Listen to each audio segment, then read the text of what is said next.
Yes, people, welcome to another episode of the Sarcasm City Sports Q&A on Sarcasm City TV. I'm Ryan and I'm joined by just one of my fellow co-hosts tonight. The other one, Flawless, unfortunately can't make it tonight. So, introducing my fellow co-host on the show with me today, Jan City. How you doing, Jan? Yeah, I'm good. How are you? I'm good, yeah, I'm good, thanks. Yeah, just, busy watching the Euros, busy seeing falling asleep after watching England the other fucking day. Absolute joke. So yeah, man. So people, this is the Q&A. So remember, to get in your questions, sports related, any sport, past, present, get them in the comments, and we'll do our best to answer them. Yeah, So yeah, man. You want to go through the comments? yeah. Give me one sec. I can't find. Okay, sorry.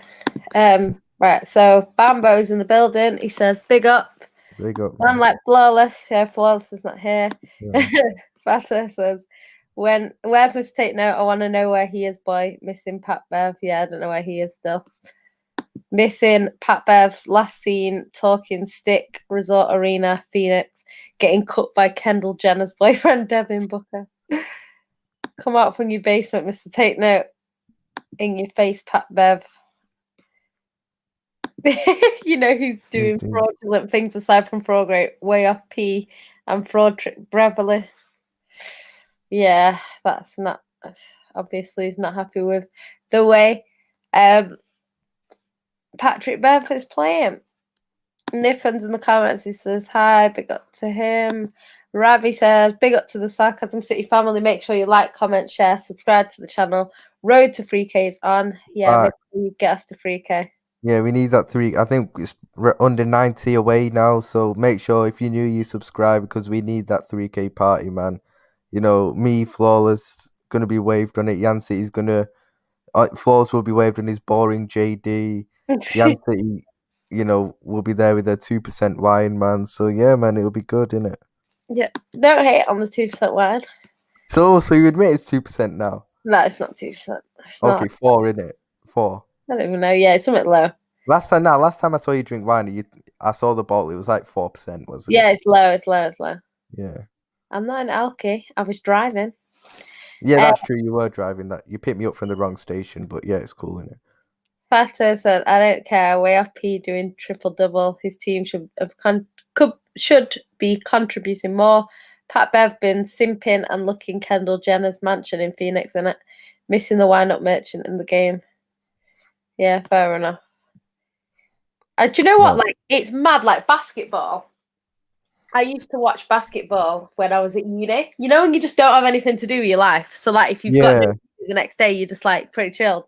I used to watch like Heat and all this at night, like late games. Do you understand how it all works? Yeah, I get basketball. Like I wouldn't claim to be An expert. like an expert, but I know what's a 3-pointer, 2-pointer, slam dunk. Like I know what everything is. I'm not like I don't know absolutely everything about the game, but I have like basic knowledge. I just used to love like Kobe. Kobe was my guy. And then, R.I.P. Kobe, man. I honestly like I have never been affected by a celebrity's death like I was with his. When Like was it again? Was it over January. a year ago now? Yeah. Yeah. Yeah, Um, that was really sad, that him and yeah, his because daughter. R.I.P. it was before my just before my nephew was born. So he was born at the end of January, Yeah. and it's like I just remember like because don't get me wrong, like, I remember when like Michael Jackson died, that was upsetting. Do you know what I mean? Because it was Michael Jackson and stuff like that. But I've never ever been affected by a death the way I was by Yeah. Kobe. I don't know what it was. I don't know, Maybe like just because you watched him a lot, you idolized him, I stuff don't like know that. if it's that I saw him in real life. I don't know if that made Really? it worse. Yeah. Did I not tell you? No. I think you did Yeah, tell like me actually. You said I walked you said into you saw the 50 Cent, you told me. yeah, I seen 50 Cent in the airport, Heathrow Airport. And he just gave you what? Yeah, he was I don't know, he was walking past just giving like evil looks to everyone. I don't really know what he was doing to be fair. But yeah, I was with all my cousins when I saw him. But I went to Nando's Yeah. before the Olympics started, and I saw the USA basketball team because their coach, I think it was their coach, some short little white guy, he was smiling at me through the window. So obviously I couldn't see the ballers because they're all like 7 foot tall. Yeah. He was smiling at me, so I came out. I think he opened the door for me, whatever. And I came out with my friend, and I just looked up and saw like these tall ass people, and then like they were in the way, so I was trying to like get them to move out the way. So then two of them, which was I think it was LeBron actually and Kobe, definitely Kobe. And they like I think LeBron whispered something to Kobe and they both looked at me and like smiled. I think they thought we were cute because me and my friend are quite small. And Yeah. then they're like, but they were shocked because they expected us to Yeah, come you out to like go to ask for screaming, yeah. autographs and pictures and shit. But Yeah. I didn't realize who it was till I got home. Because I was like, for some reason, I always thought Kobe was lighter skinned than he was. For some reason, like, you just see him on like pictures and TV and stuff like that. So when I saw him, I didn't think, like, if I'd been in America, I would have been like, oh my God, this is a basketball player. I would have looked at him properly and been like, oh my God, that's Kobe. But because of where I was, I thought there's no way they're going to be in Manchester because I didn't realize they were coming to Manchester to play basketball. I didn't know. Yeah. So I went home and I thought they were some athletics team. Honestly, I thought it was like some, I don't know, some other kind of athletes. So I just didn't even think. And then when I got home, my sister was like, "Oh yeah, Luke, like my cousin, he's in the club with LeBron and Kobe." And I was like, "I've just seen them. I'm sure I've just seen them." And then only when I went on Google and started looking at pictures, I was like, "Shit, that's them." And But you back actually then saw I them was in quite London. lost. Why was this? Was this in London? No, Manchester. Or was it in Manny? Yeah, Printworks. All right. Yeah, Oh, was it at yeah, Printworks? Fucking hell. yeah, like it Oh, was that Nando's. mad. Yeah. Oh shit. That's like, Yeah. but when you just don't expect to see them there. Do you know what I Yeah. mean? It's like if you went to like Turkey and you saw Aguero, you'd probably double, like you'd be like, that's not Aguero. It can't be Aguero here. Do you know what I mean? Like it just didn't. It's just a weird place to see them and stuff. But like I don't know. Like I think because his daughter died as well. Yeah. I think that made it a lot more sad. And then his wife like posting what she's posting and stuff. Like, oh my God, that was like, it was emotional, man. Yeah, that was bad. R.I.P. Kobe and his daughter, man. It's just the worst thing. Like, if he'd have died on his own, it's still sad. But Still sad, but when you add in his little well, daughter in, and she makes it was even the one worse. that was gonna take over his legacy. Like, she was the basketball player. Do you know what I mean? Yeah. So it's like it's the one person that you would have been able to carry it on. Also died. It's just really sad. The only thing that's quite nice is that they were the closest. So she would have definitely been hit the hardest, by it. So it's nice that they were together in that respect. But yeah, I get what you mean. it's horrible, man. It's horrible. It I feel so sorry for his wife, man. Yeah, man. Horrible. What she must be going through, man. I know. Because I used to think like she's so lucky because he is hot. Like he's good looking on pictures. He's good looking on the TV, but in real life, he was very, very attractive. That's all I can say. One of the best looking people I've seen face to face. But yeah, sorry, we went off track. But I do like basketball. I wish it was on at like 6 p.m. at night. Yeah, some earlier time. Yeah, because I like it. Like I would say that if I had to pick a team, I would say Lakers because I spend most of my time in California. So all right, yeah. Like when I'm there, I do watch like Lakers and stuff.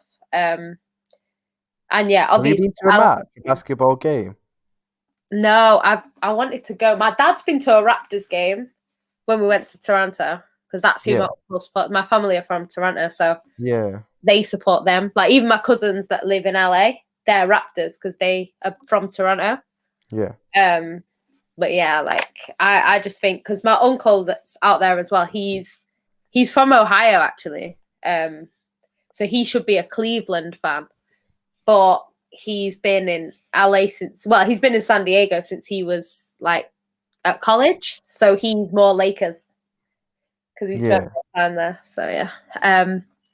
Jeremiah says all the people who were saying Turkey were dark horses should be ashamed of themselves. Yeah, one of those people is the one next to me. Do you know what it was? Right? No, from what I'd seen of Turkey, they looked very solid as a team. And I know in these competitions, having superstars on their own don't always win you games. Yeah. And like we've seen that so far with like Germany, because I think Germany have superstars, don't get me wrong.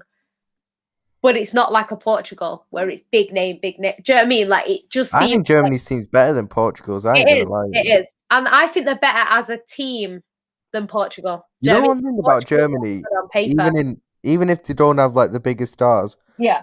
you just can never rule them out. What they're the best. They're probably what you got to respect about the Germans in the Yeah. tournaments is they never crumble. They No. never panic in it. They're the best at handling pressure and keeping cool. Even they go 1-0 down yesterday. Yeah, they're They not. lose their first game. They 1-0. Even though I didn't even think they played badly against Mm, France, and then they go 1-0 down early yesterday, and you think, oh, what's happening to them? But they just kept their cool and ended up pamming them. Pamming yeah. someone's goal in it, a certain man's goal in it. So like, we'll get onto that in a bit. But Yeah, because that's why he's ashamed of his goal in it, so he doesn't I want to come on know, and face gets the stuck music out in it. and But it's like, all that. yeah, man. But that's what you got to respect about the Germans. And that's why you can never rule them out in a tournament, man. Do you know what? Do you know what's mad though? Like to me, because the term dark horse to me is someone that you'd never expect to win it. I don't Yeah, count these big countries as dark horses. Like I've been banging on since before the tournament even started that I think Italy are gonna do well. That's yeah, based off Italy's record coming into it and who they've got as manager. Because I rate Mancini, and also the team that they have. They have a solid team. They're not yeah, necessarily the biggest names. A lot of them, yeah. like they are a team, and I like the way Italy are. So they were like my one of my favorites going into the tournament, along with France. I thought the final would be France Italy, Yeah. which I still probably would go with. But the thing is, like,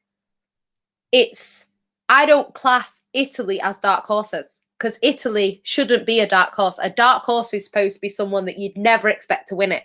Like you can have England as a dark horse because no one realistically outside of England rates England. Do you know what I mean? And Mhm. most people in this country still don't rate England. So they could be a dark horse. Turkey would have been a dark horse because they're someone that you wouldn't expect to win it. But people saying, oh, Spain, France, these big teams are my dark horse. It's like they can't be a dark horse. That's not what a dark horse means. You expect I mean, France I'll to call go you into the something like, tournament and do even though they well. didn't win it, it's like was it the World Cup in 2014? It was like Costa Rica getting to the quarters or semis or something.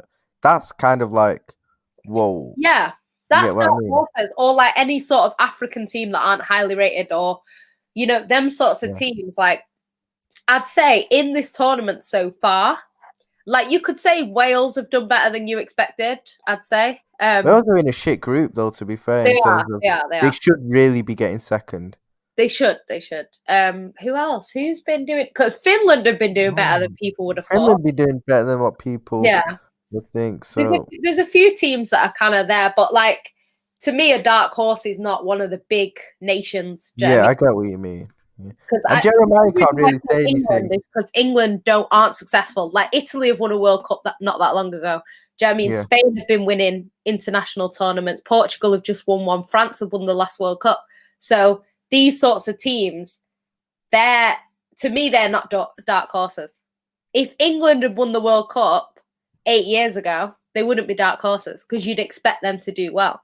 yeah, But England have been bad my whole life, to be honest. yeah. Like, there's been flashes of like, oh, this is a good team. Let's see what we can do. But there's always been a better nation. Do you know what I mean? With Yeah. better players. Even Like, like Jeremiah can't say anything. Oh, people who said Turkey were dark horse, he should be ashamed. So he's the one who's been saying it's coming home all the time, saying people respect Southgate and all that, man. Like we just like drew to Scotland 0-0 in it. We made Scotland look like prime Barcelona at times, man.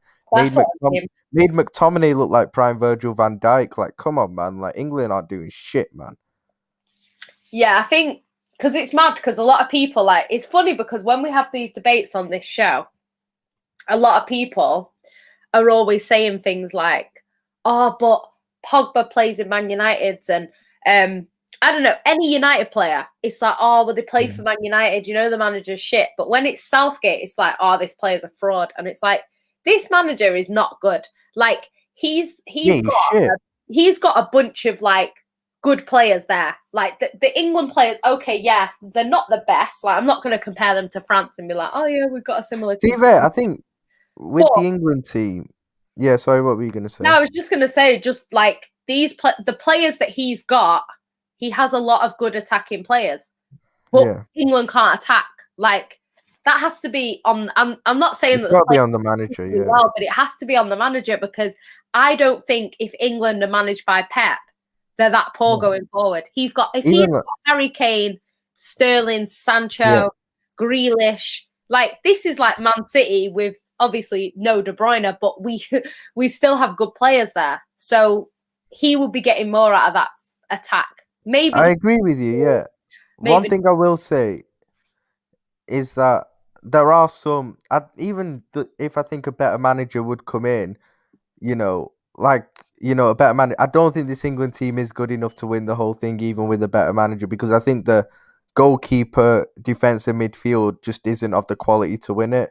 But yeah. the attack, they've got attacking options, and there are players in that team who are massively overrated, and I'll Yeah. get onto one of them in later on probably because I know you're going to be busy defending him. I think you know who it is now. Yeah, but the thing is, I don't think he's overrated because no I one think he is. rates him. But no No, I one think rates him people now. do rate him though. That's the thing. I don't think the thing is with I'm assuming you mean Sterling, That's right? Sterling, yeah. The thing is with Sterling is he he's not like I don't think at times you could argue he's been overrated, but the thing is with Sterling is the only reason why he's been put in certain conversations is because his numbers were put in conversation. So there was one season where he had a great season for Man City, and he was up there, like in the chart, he was up there with Messi, Ronaldo. These sorts of the amount of goals that he was creating, either scoring or assisting at that time, were up there with the best. So people were saying and there has been seasons where he has been one of the reasons why we've gone on to win the league. So this is why he was put in them conversations. But I don't think he's overrated because a lot of people don't rate him. Like a lot of City fans don't rate him. A lot, Really? yeah. The slander he gets. Oh my god! Like, From I'm your own, because I was yeah, always of the impression that City fans were all City fans were really behind Raheem no, Sterling in terms of. Is that really like the no. case? Like he gets, and this is what like a lot of City players do. The thing is with City fans is because people give him so much disrespect, you kind of have to back him a lot more. Like I back Sterling Yeah, more than I back other players, and it's not because I think Sterling's better than these other players. It's just like De Bruyne could disappear for 2 months, right? And Man City fans would never slander him. But yeah, Sterling disappears for one game, and it's like, oh, it's his fault. Da, da, da. And I'm just like, at the end of the day, like, don't get me wrong, his form this season has been absolutely terrible. I don't even want to say the whole season because there was a time, like I said, where we went unbeaten for 21 games, and Sterling actually won us games in that, like 1-0s. He was the one that scored. He played really well for that sort of time, and I think he got 9 goals in that period, in that 21 game. I think he got 9 goals in 21. So that was quite decent, do you know what I mean, at that time. But then he fell off again at the end. So it's like, I'm not going to defend his form. Like I've been saying all season, Sterling is out of form. He's not looking good. I think the thing is with Sterling is he plays almost every game for Man City. So he played, you know how Liverpool played so many games over 2 seasons and now yeah, they're kind of tired. Like Sterling yeah. also played that many games over 2 seasons. So he is very tired. Like I think it's just got to him. And I think his form is not great. But I just think the slander he gets, like people act like he's actually shit. And there is players who have shit returns that are rated higher than Sterling, who actually gets more goals and assists than these players. I think with That's my issue. Sterling, the reason why I kind of look at it and think you're not that great, mate, is because it's like I think he lives off this Pep system. I think personally, I think that he'll never be world class, and I don't think he's ever been world class. And I think Pep, who I think is the best manager. Pep's definitely the best coach in the world. I think he's gotten the most he can out of Sterling. I don't think Sterling can improve anymore after this. Do you get what I mean? Hmm. I don't think he'll get any better than Yeah. what I think Pep's gotten When it all out, and I don't think Sterling will ever be a world class player. I just don't think he's got world class ability. That's the thing. To be honest, like it's mad because like it's just I just think it's just like because I don't put many players in world class. Like I don't have Sterling in my world class list. I don't have many players in my world class list. Like even as a Man City fan, I don't have too many players in my world class list. Because for me, world class is consistently killing it on the big stage. Like, and I don't mean on the big stage in terms of individual knockout games. I mean like season in, season out, you're there balling out. Like that would be my world class. I wouldn't just say, oh, there's world class seasons, don't get me wrong. Like Bruno Fernandes on paper has had a world class Yeah, season. on paper he has. When you watch him, he's not had a world class Yeah. season. From the numbers that he got, like that is Yeah. a world class season based off the numbers, right? But if you actually watch him, and he's not a world class player. He doesn't have world class sort of ability. Whereas I think Pogba's got world class ability, but he's not had a world class season. Do you know what I mean? So it's like they're like almost the opposite of each other, if you know what I mean. So I don't know. Like it's just I don't really put too many players in world class. You get people that are saying this player's world class. It's like last time when I was saying City don't have too many world class players. And I'm not saying we've not got very good players. We do, but I just think world class to me means something different to other people. I think you've got a few world class. I think Edison, Cancelo, De Bruyne, Fernandinho, maybe Gundogan, Mahrez, Foden. Maybe I don't know about Foden yet, but Foden will definitely be there. If he's not already there, he'll definitely be there soon. So I think you have got a lot of world class players still. But the difference is between Foden and Sterling is that Foden has got world class ability. He's got it. Sterling hasn't got world class ability, and that's why Foden will definitely become world class because Pep will just get it out of him. If you give with world class Sterling, coach Pep Guardiola, Phil Foden, who's got world class ability, Phil Foden's going to be world class throughout his whole career, no problem. Foden will be, but Foden's just Foden's been different since he was little, and this is why a lot of people like try and compare him to players. And I'm just like, I'm not really bothered. I don't care if you think your player's better than Phil Foden. That doesn't bother me. Like I want that City performing, at the level that he is, and he's not played every single game. Like a lot of people talk about, he only played 18 games. He actually played every single Champions League game. So even though he only played 18 in the league, he played every single Champions League. He played every single he played most of the Carabao Cup games, I believe. FA Cup games. So he did play a lot of games. He played more games than like a Grealish who only played in the Prem. Do you know what I mean? So it's like, or probably like, I don't know the stats, but he's probably played similar amount of games to Harry Kane, even though he didn't start as many in the Prem because he came on as a sub and stuff like that. So I don't know. But he played a lot of games this season, and that's why he's won, obviously, Young Player of the Year, just because when you watch him, he is different. He's one of them players that you watch and think like, wow, at times. You do. On the eye test, he's unreal, Yeah, like I remember against PSG, all these tricks and flicks. Dortmund, oh my God, like that first game against Dortmund, like he was doing the most against them. Like he wasn't finishing. So he was doing all these tricks, beating men, and then going, and then he's finishing. That'll come though. That'll come. Yeah, and then in the end, he scored. But like what Pep says about him, because Pep, like what people like, it's funny because everyone talks about prime Barcelona. But if you think about it, like Pep's worked with this prime Barcelona team. He's had some of the best players in football under him. Do you know what I mean? So when he's like saying Foden is the best player I've seen at this age, because what he says is when he came into City, Foden apparently was younger than when he went to Barcelona, Messi was. So he said at the age when he came in, he hasn't seen a player better than that. He doesn't mean... Yeah, but that's because he didn't see... That's probably because he didn't see Messi at that age. So that's what he's saying. So he's obviously Messi is the best player he's ever had. That's what he says. But he says at Foden's age for what he was doing, like he's the closest to Messi that he's had. That's what he says. And he also rates Kimmich very high because remember he brought Kimmich. Kimmich is quality, man. Kimmich is So quality. these sorts of players that he's had under him, and he's like he rates Foden really, really highly. So it's like everyone that kind of works with Foden says that. So I don't know. Yeah. We'll have to see like what happens. I don't like overhyping young players. I think Foden's got a right to be overhyped, if I'm being honest. Yeah, I just think like I don't want to Jack Wilshere him, where people kind of go, "Oh, he's the best thing ever," and then difference is though Foden, even though Jack Wilshere was an absolute baller, Jack Wilshere was unlucky with injuries. Yeah, and also he was with Arsenal, who were never going to do anything big at that time, and still can't do anything big.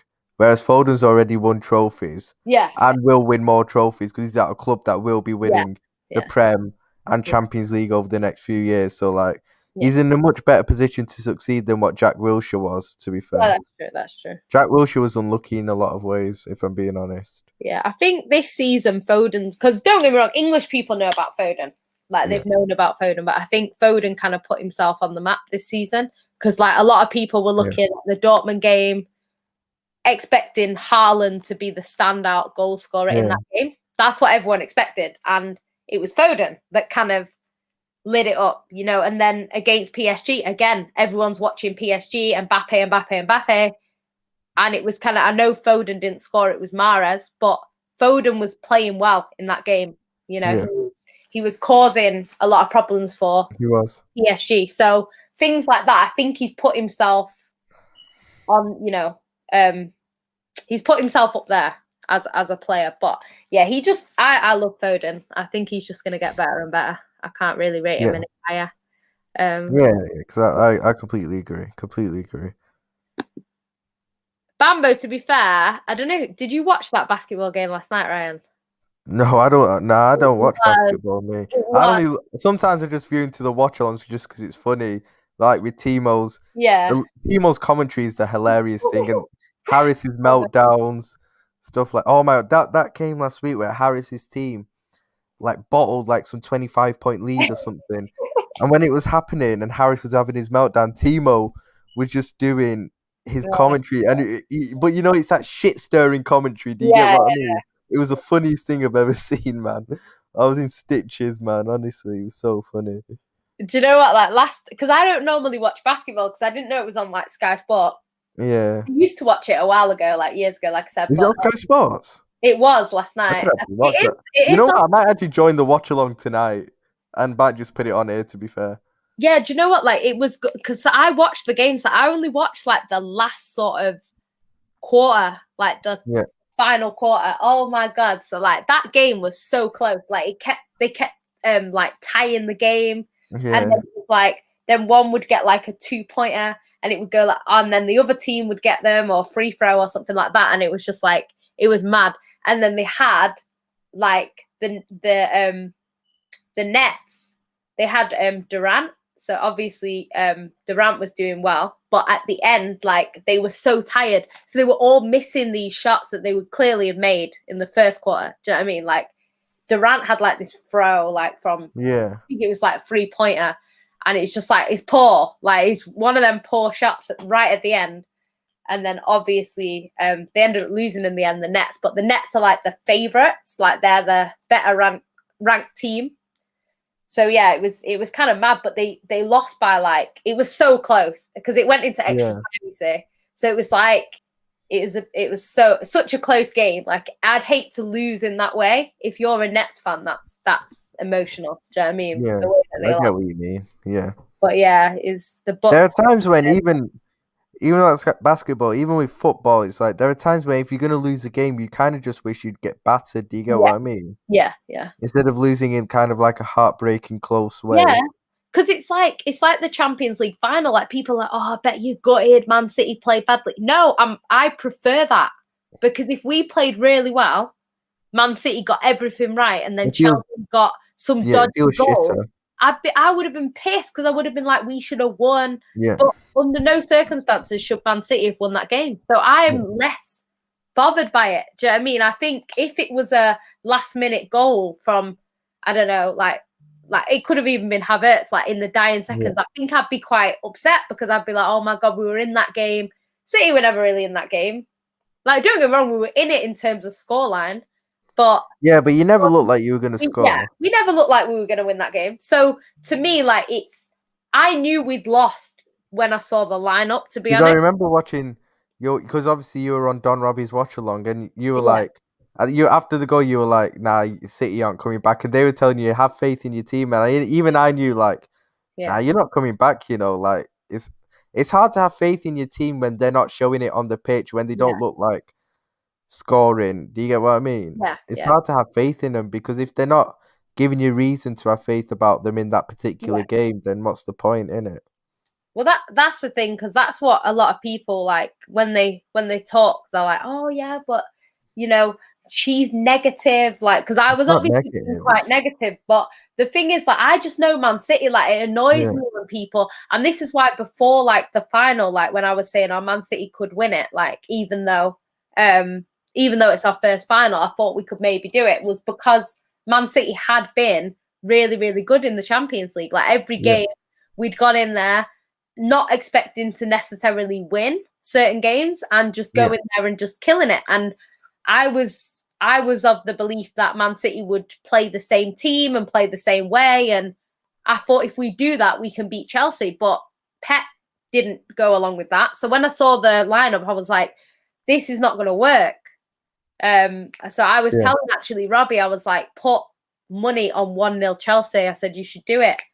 And he was like, oh, I don't know. And I was like, just do it. I said, it'd probably be Timo Werner. I thought it'd be Timo Werner that scored. So I was like, 1-0 Timo Werner. I would put all my money on that. Because then that was when I saw the lineup, because I just knew we were not going to do it. And then when we started playing, we just had warning after one after one, and Pep still didn't change it. And I was like, yeah, this is done. The minute Chelsea score, it's done. And, you know, people can call me negative or whatever, but I was right. So I was negative. Yeah, you were right. So, yeah, he's just one of them. I'm going to just get through the comments quickly. YG says, big up the chat. Bambo says, big up to you. Will the Holy Trinity be back? Yeah, Wednesday. Wednesday should be back, yeah. Yeah, Flawless, I think, will be back for the NBA watch along tonight, actually. Yeah, yeah. And we'll all be back on the Q&A for Wednesday, so yeah. Yeah, he did say that. Oh my gosh, sorry guys. I need to just get through the comments quickly. Flawless is always late, but it wasn't actually him tonight. I actually didn't wake up when I was supposed to wake up. And I was watching, and as Ravi says, I was watching Fast and Furious in it. So. Yeah, he was watching that. Big up to Dufe. Says, big up, make sure you like the stream as you enter. Don't forget to hit the subscribe button and post notifications if you haven't. Yeah, make sure you do that. Bambo says, is Cantona United's best player? It's not really hard it's hard for me to answer because I never saw Cantona play. I wasn't born by then. So I can't really say, to be honest. The best United player I've seen is probably Cristiano Ronaldo. So it's one of their best signings in terms of at the time when they brought Cantona in, he kind of took them to another level. So it's one of them. I feel like he's like a Yaya for Man City, where you come in and just take them to a different level. Do you know what I mean? I think he did that. But I don't. I'm not a United fan, so I don't know. They've had quite a lot of players, so I think it'll be a preference thing as a fan. You know what I mean? It's like when people try and say who's better, Yaya or Silva. It's like they both offered something different to Man City, but they were both as important as each other. So even though Yaya was the one that would score you that goal in a final to win you the game, David Silva would control the game in the first place. Yeah, so he'd run the game, he'd pull the strings in it. Yeah, so he was. Yaya would provide more, even though I think Prime Yaya is probably the best midfielder I've seen in the Prem. He was more kind of moments played than David Silva. Do you get what I mean? Yeah. He's definitely that. It's kind of like it's probably like an Iniesta for Spain. Like he wasn't the guy that would go and score you that goal. But he was just running everything. Iniesta's my favorite midfielder of all time. Yeah. So David Silva was an Iniesta, not a Yaya Toure. So that's why it's like choosing between your children. I love them both, but for different reasons. Do you know what I mean? But they're both key to our success. So Yeah, I think it'll be the same for United fans. Like Cantona might be their favourite player. It might be someone else. Favorite, a Yeah, lot of the time, favorite people get favorite and the best mixed up in yeah, it. Like I said today, that that's true. Gerrard doesn't make my top 5 favorite Liverpool players, and Yeah, people are like, what? It's like he's not my favorite. Is he probably one of the best? Yes, that yeah, I've seen yeah, play yeah. for Liverpool. That is true. He's That is, not one of my favorites. Do you get yeah, what I mean? yeah. And I think Mm. you have. It's like a lot of people have biases to their club. So it's Yeah, like players that have played for your club because you have that attachment to them. yeah, yeah, You see them in a better light than you would if they played for a different team. Like I know that when I watch Man City, I watch Man City differently to when I watch Chelsea, to when I watch yeah. Man Of United. course, And yeah, it's not because I'm hating or whatever. It's just you see it differently. You see it yeah. completely differently There's a when lot more. it's Your mind just works differently when you watch it. yeah, A lot more emotion and stuff like yeah, that. yeah. And that's why, like, when I'm saying things about Man City and people saying, "Oh, you're chatting shit," and then I'm right. It's like I watch this team week in, week out. I know this team, so when I'm saying we're not going to win this game at half time, that's because I know we're not going to win that game at half time. Yeah, It's yeah, not because I'm like, oh, I'm just going to say this now, so if we lose, I'll look better. Like, it's not even that, you know. It's I just know this team and I know what they're like, and it's kind of annoying when you get fans. Like I wouldn't try and dictate what Chelsea are gonna do. Like I might say, "Oh, Chelsea normally play like this," but I'm not gonna be like, "I am adamant that Chelsea are gonna score two yeah, goals in the second half," because I don't know. Like I don't know it from a fan point of view. I only know it from like a sort of spectator point of view, yeah, like yeah. rival Yeah, I fans. get what I you mean, mean. I think you watch the game slightly different. Yeah, of course, of course. Jeremiah, you should be ashamed of yourself for saying for It's saying coming coming home. home. To be fair, it is going to I'm for come saying home. United were going to win The the final at quadruple at the Wembley. beginning of the season, man. The final's at Wembley, though, isn't it? So it is technically coming home to Wembley, but Yeah. it's not going to be won by England. That's all I'm Did saying. you know what annoys me? I was saying this. Even my uncle was saying this to me earlier on today, right? When I was at his house, innit? He was like, when England fans say it's coming home, what do they mean? It's coming home. They haven't won anything since 1966, bro, and they're calling it it's coming home. Coming home means it belongs there.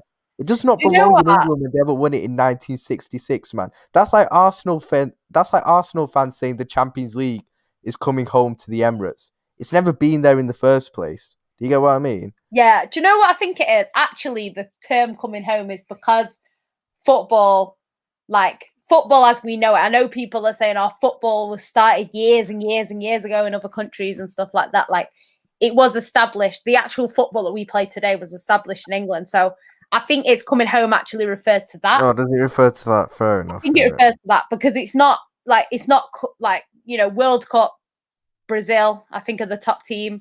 You know what I mean? Euros, it's definitely not England. So there's a lot of teams that they've won more, but they say Yeah. maybe I don't know, like maybe if something was established in a certain place, like it will be different. I think if football was created in Spain, they'd probably say it's coming home. Do you know what I mean? It's that sort of thing. I think that's what it refers to, but at the I same just think time, England fans need to stop making themselves look like dickheads. That's what I think yeah, needs to happen. you know what it is? It's the media hype. It's the Yeah. players, like, and what I always say about England is like the fans. Like, there's no collective support. Like every time England don't win, when England won the other day, so Raheem Sterling scored the goal. Fair enough, he didn't play well. He scored the goal. People were saying, "Oh, Sterling shit." Like it's just like he's just, regardless of what you think of Sterling, right? He's won that team the game. You know what I mean? So it's like there's not even support for him when he wins them a game. Do you know what I mean? So Yeah. it's like if you're not going to support like for your club, you might have, say for example, Salah. You don't rate Salah that highly, but if Salah wins Liverpool a game, you'll be like, oh yeah, he won the game, fair enough. Yeah, I've said that loads this season. But when it's England, the fans won't do that. It's always like, oh, Mount was better than Foden and this and that, and there's too much Always compare. It's because of the rivalry. because you've got one player. Like let's say a Chelsea fan will always try and back their own player Yeah, in the game yeah. because it's favoritism in it at the end of the day, and Yeah, but it's that's like just the the way all support fans for are. To be others. fair. That's what I mean. But I don't think like I know we've spoken about this before and said like maybe because other clubs, maybe because of other countries, their players don't all play in the same league. But I don't think Italy fans are like that. They're I not. can't They're not. imagine that Italy are going to be like, oh yeah, fuck Locatelli, he doesn't play for my team. Like, I just don't think that It happens. is literally they're all behind their country, no matter Yeah, what club they yeah, support. Yeah, yeah. And they'll big up all the players, even if Germany, I think, are like that as well. Do you know what I mean? You're not like, oh yeah, I hate that player because he plays for Dortmund. yeah, Like, they just back the players that are on the pitch, and I don't think England fans do that. And this is why, like, when I was a kid, like, I was like, I don't really like England, because England, when I was a kid, was like 50% Liverpool, 50% Man United. And I yeah, was like, I don't like Man United. I don't like Liverpool. So why am I going to, like, England just didn't feel like it's your home nation and you just back the yeah. I players. get what you Like mean. Liverpool and Man United, which were two teams that I didn't like.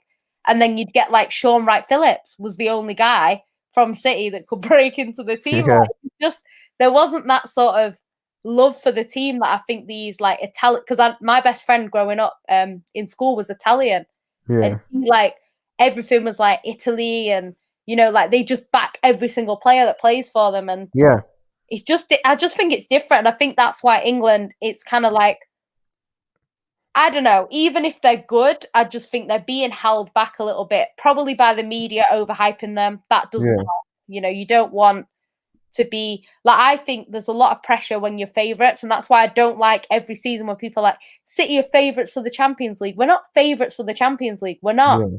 But people say that, so when we fail, they can say, oh yeah, well, City were favourites, they're shit. And it's like, Fact. no, we shouldn't be favourites. We shouldn't be. But we are put in that bracket every season so that when we fail inevitably, do you know what I mean? It's like, oh Yeah, well, we expected better from them. And it just, things like that just annoy me. England should not be up there as favourites for this competition, because they've done nothing to prove that they should be favourites for this competition. They should be they should be in the dark horse conversations where people are saying, could England do something? That's what it should be. It you'll should be, just put less pressure on them at the yeah. end of the day. But it always happens, and it's just, I think England, we'll see what happens with England in the future, because they've got a good squad there, but the media just need to be realistic, and the fans need to be realistic, and then Yeah, maybe they can, move forward with that. But yeah, it's just madness. Dupe says, big up Ryan, best Liverpool fan, big up aka people. De Bruyne is clear of Pogba, and Jan City, best City fan ever, and the African Queen. I You love know my views of the KDB Pogba thing, but we won't get into that today. that. Big up my guy, Big Sid. up my guy Nick, man, my guy. Yo, Nick, if you want the link, I'll DM it you still. Yeah, gang shit. Yeah, jump on. Yeah. One sec. Where's Flawless? Flawless is going to be back on the watch along in about 15 minutes. Yeah. Yeah, you can stay with us. We'll wrap it up not that long after that. Large up the people, big up big fans. Yeah, I didn't meet them. Like, I saw them and they were like smiling, but I didn't chat to them. Unfortunately, if I knew who they were, I probably would have got a picture, because I thought no one would believe me. But yeah, it was mad. 016 Mzani Bazaka says, and Mzaz Bisaka. Zanzi. I think the M. 016 That sounds like, Zanzi Bisaka. I don't know actually. I think it is. Yeah. I'm not sure. Zayn says, let's not talk about football. Turkey got knocked out, man. Yeah, Turkey. Do you know what? It's not even about them getting knocked out. It's the It's performance. the way they've got knocked out is Yeah, embarrassing the still. goal today was brilliant, but it's like, to be fair to them, they got close quite a few times. But Switzerland, if we're being honest, should have gone through. Switzerland had about 6 or 7 shots that should have gone in. Like Turkey defended well. Like, Switzerland should have gone in above Wales on goal difference. Like, how they didn't win that game by more, I don't know. Yeah. Turkey defended well in that game, to the point where, don't get me wrong, the finishing wasn't great either, so it was a bit of both. But yeah, Turkey should have lost about 6-0 today, if we're being honest. Yeah. So that's that. De Bruyne is better than Messi. Calm down, innit? I don't think so. But Big you know up my guy Wayne, man. My G. Yo, Wayne, if you want the link, hop on, man, as well. Big up Wayne every time. I'm the number one on this channel. Yes, Wayne, tell him. Make sure you tell Flawless that in the next thing. Yo, I've always said that, innit? Yeah, do you know what? Like, I actually like Turkey as a country. Football, do you know what? Last time I went to Turkey with my mum, we're in a hotel, and this like Turkish, all these Turkish people came in. They had like Turkish football like on the back of their tracksuits, but Yeah. I don't know what age it was because they didn't look too young, but it wasn't the first team. So I don't know if it was Yeah. like under 21s. Under 23s or something. Yeah, like I think they weren't young, but then it was like this is clearly not the first team. Yeah. But yeah, it was like an all inclusive, and like they would just come in with like plates and plates and plates of food, like just eat it Yeah. all the time. And they were like in the bar at night when we went for a drink and stuff like that. But like, yeah, I don't know. But it was like Was this in Antalya? yeah, they must have been playing a football tournament there or something. But yeah, I don't know. But I like Turkey in terms of this Euros. I think they performed poorly. I don't think abysmal. there's any way around it. Probably the worst team in Euros history, to be Yeah, honest. I think the expectation is definitely, a lot of people saying, "Oh, dark horses," but it's like, yeah, but when you beat the teams that they beat, you do expect them to kind of do better in a tournament Yeah. like this. You do expect that. So it's more that they've not performed to what we would expect. It's kind of like when a big team goes out in the group stage of the Champions League. Like, regardless of what you expected from them before, you expect the big teams to go through to the next round. So when they don't, it's like, it's a shock. And I think with Turkey, because of the way they played, you expected them to at least challenge. Like, Wales went through clear of Turkey. Like, you wouldn't have expected that at the beginning, even though Wales have a decent team, I suppose. You still would expect Turkey to do better. I didn't have, to be fair with Turkey, I never thought they'd do anything. Man had Kabak in their squad. They weren't doing shit, man. You doing this? A free. No, I do that even before the 3K, Yeah, do fair. I don't know where this Turkey hype was coming from. I think, you know what, when people say, like, because everyone was banging on about dark horse this and dark horse that, and then people are saying Germany are my dark horse. Germany are not a bloody dark horse. What the hell? No. But it is what it is, like, we'll have to see what happens. Like, I actually think I was adamant that the final was going to be France-Italy. I actually think if it isn't France-Italy, It'd be Germany-Italy. I think it's France that don't make it in that situation, in that scenario. Because I was thinking at first that it would be France, but Italy would come runners up. But I'm not so sure now. I definitely think Italy are getting to the final. I will be surprised if they don't. I'm hoping it's Belgium, Italy, because I actually want Belgium to win it. But I just don't know if I'm not having Lukaku win the Euros, man. I'm not trying to see that. Nah, man. I need De Bruyne to win it, man. I need it. That's why I'm not trying to see Lukaku win it, man. Dude, it's funny because like I obviously support Man City and I support all our players. Like I want our players to do well, but it's like at the same time, it's like there's certain players that I am more wanting to do well. So like obviously De Bruyne, I love Gundogan. So like that's why, even though Portugal, who have more City players in, got beat by Germany, it's like I actually prefer Gundogan to any of the Portuguese players that City have. Don't get me wrong, I love Cancelo, but Cancelo's not there. So it's like now it's Ruben Diaz, who, don't get me wrong, Ruben Diaz is has been great for Man City, but I still prefer Gundogan to Ruben Diaz, if that makes sense. And then Bernardo Silva, who apparently is trying to get out my club in it. So yeah, it's just one of them. I don't know. So yeah, I think I prefer Germany to do well. Spain, the Spanish players. Spain ain't doing shit, man.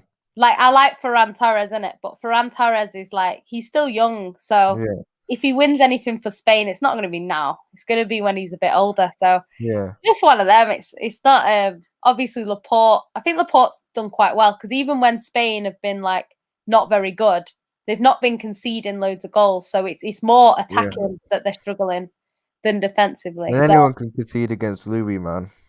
Oh god, yeah, I didn't know, because I love Lewandowski. Like, I think Lewandowski should win the Ballon d'Or because I think he should have won it last year. Yeah, he got robbed. He got robbed because they didn't decide to bloody do it last year. He would have won that clearly. Yeah, comfortably. Yeah. I'd like to see him win it because a lot of people are bringing up names, and I'm just thinking he deserves to He does. And even if you want to talk about this year, he's won the league and broken a Bundesliga record. Big record. He's gone from winning 6 trophies to carrying that on to breaking records to doing this, and He's a madness yeah, still, Louis, man. I think he just deserves it. Like I think if Messi wins the Copa, Messi's got it wrapped up. You think? I think Messi will win it.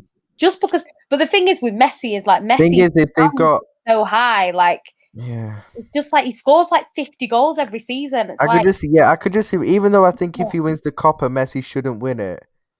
They'll give it him. It'll be he like will, the big he deal, will. Messi's first international trophy Yeah, and all that, man. Like, they'll give it him, but I think Lewandowski should win it. Like a lot of yeah. people are like saying because somebody said the other day like if Kante can win it if Kante should win it because he wins the Euros.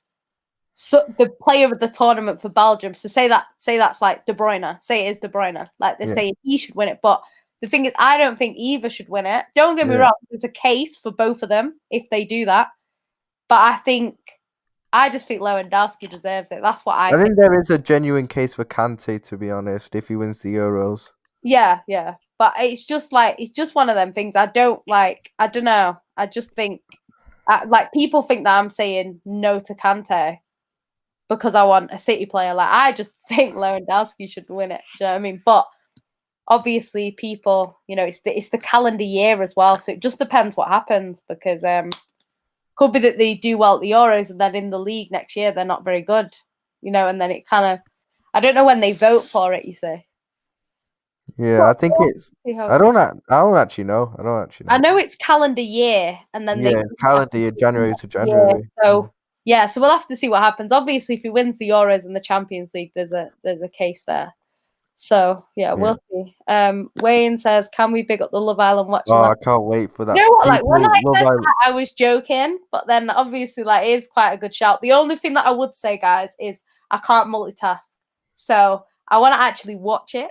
So I might have to like do like halfway through we go live, so that I can watch I get what you mean. the first half of it, and then we'll discuss it after. Do you know what I mean? To be fair, we have got a special, very special. It's not only going to be us two. There is a special, very special guest. We're not going to reveal the name yet, but obviously you all know who that person is when you'll see that person. Yeah. So no spoilers yet in it. You'll find out next week in it.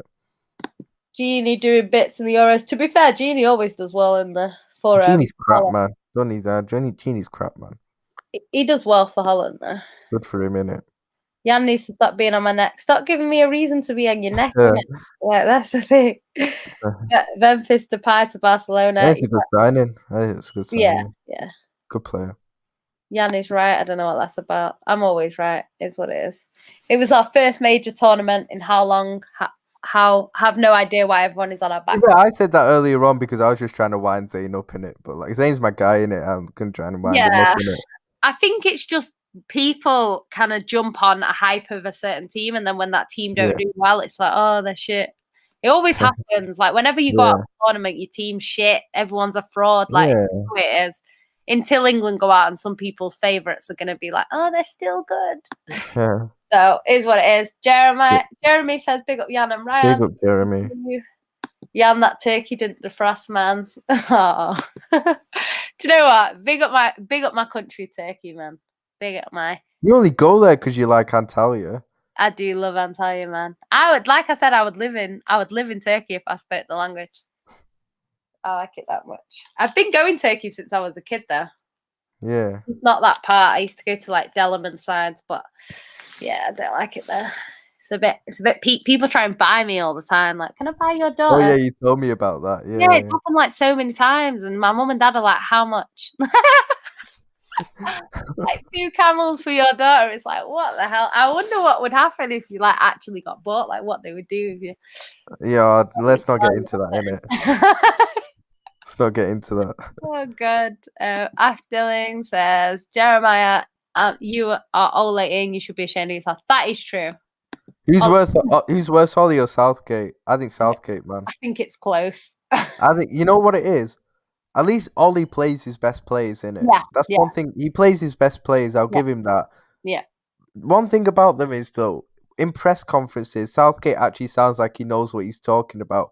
Ollie just sounds like a muppet in press conference. Like I can't take Ollie serious in a press conference, man. He just sounds stupid. I But think with Southgate doesn't sound Ollie, stupid. But they're both crap, man. yeah, I think Ollie, like, I agree with you. He plays his best team. I think if, because He a don't lot, play his best team. He just plays his most talented players at least. Still, yeah, like, because I think with Southgate, why people get annoyed is because they're saying the it's Grealish and all that.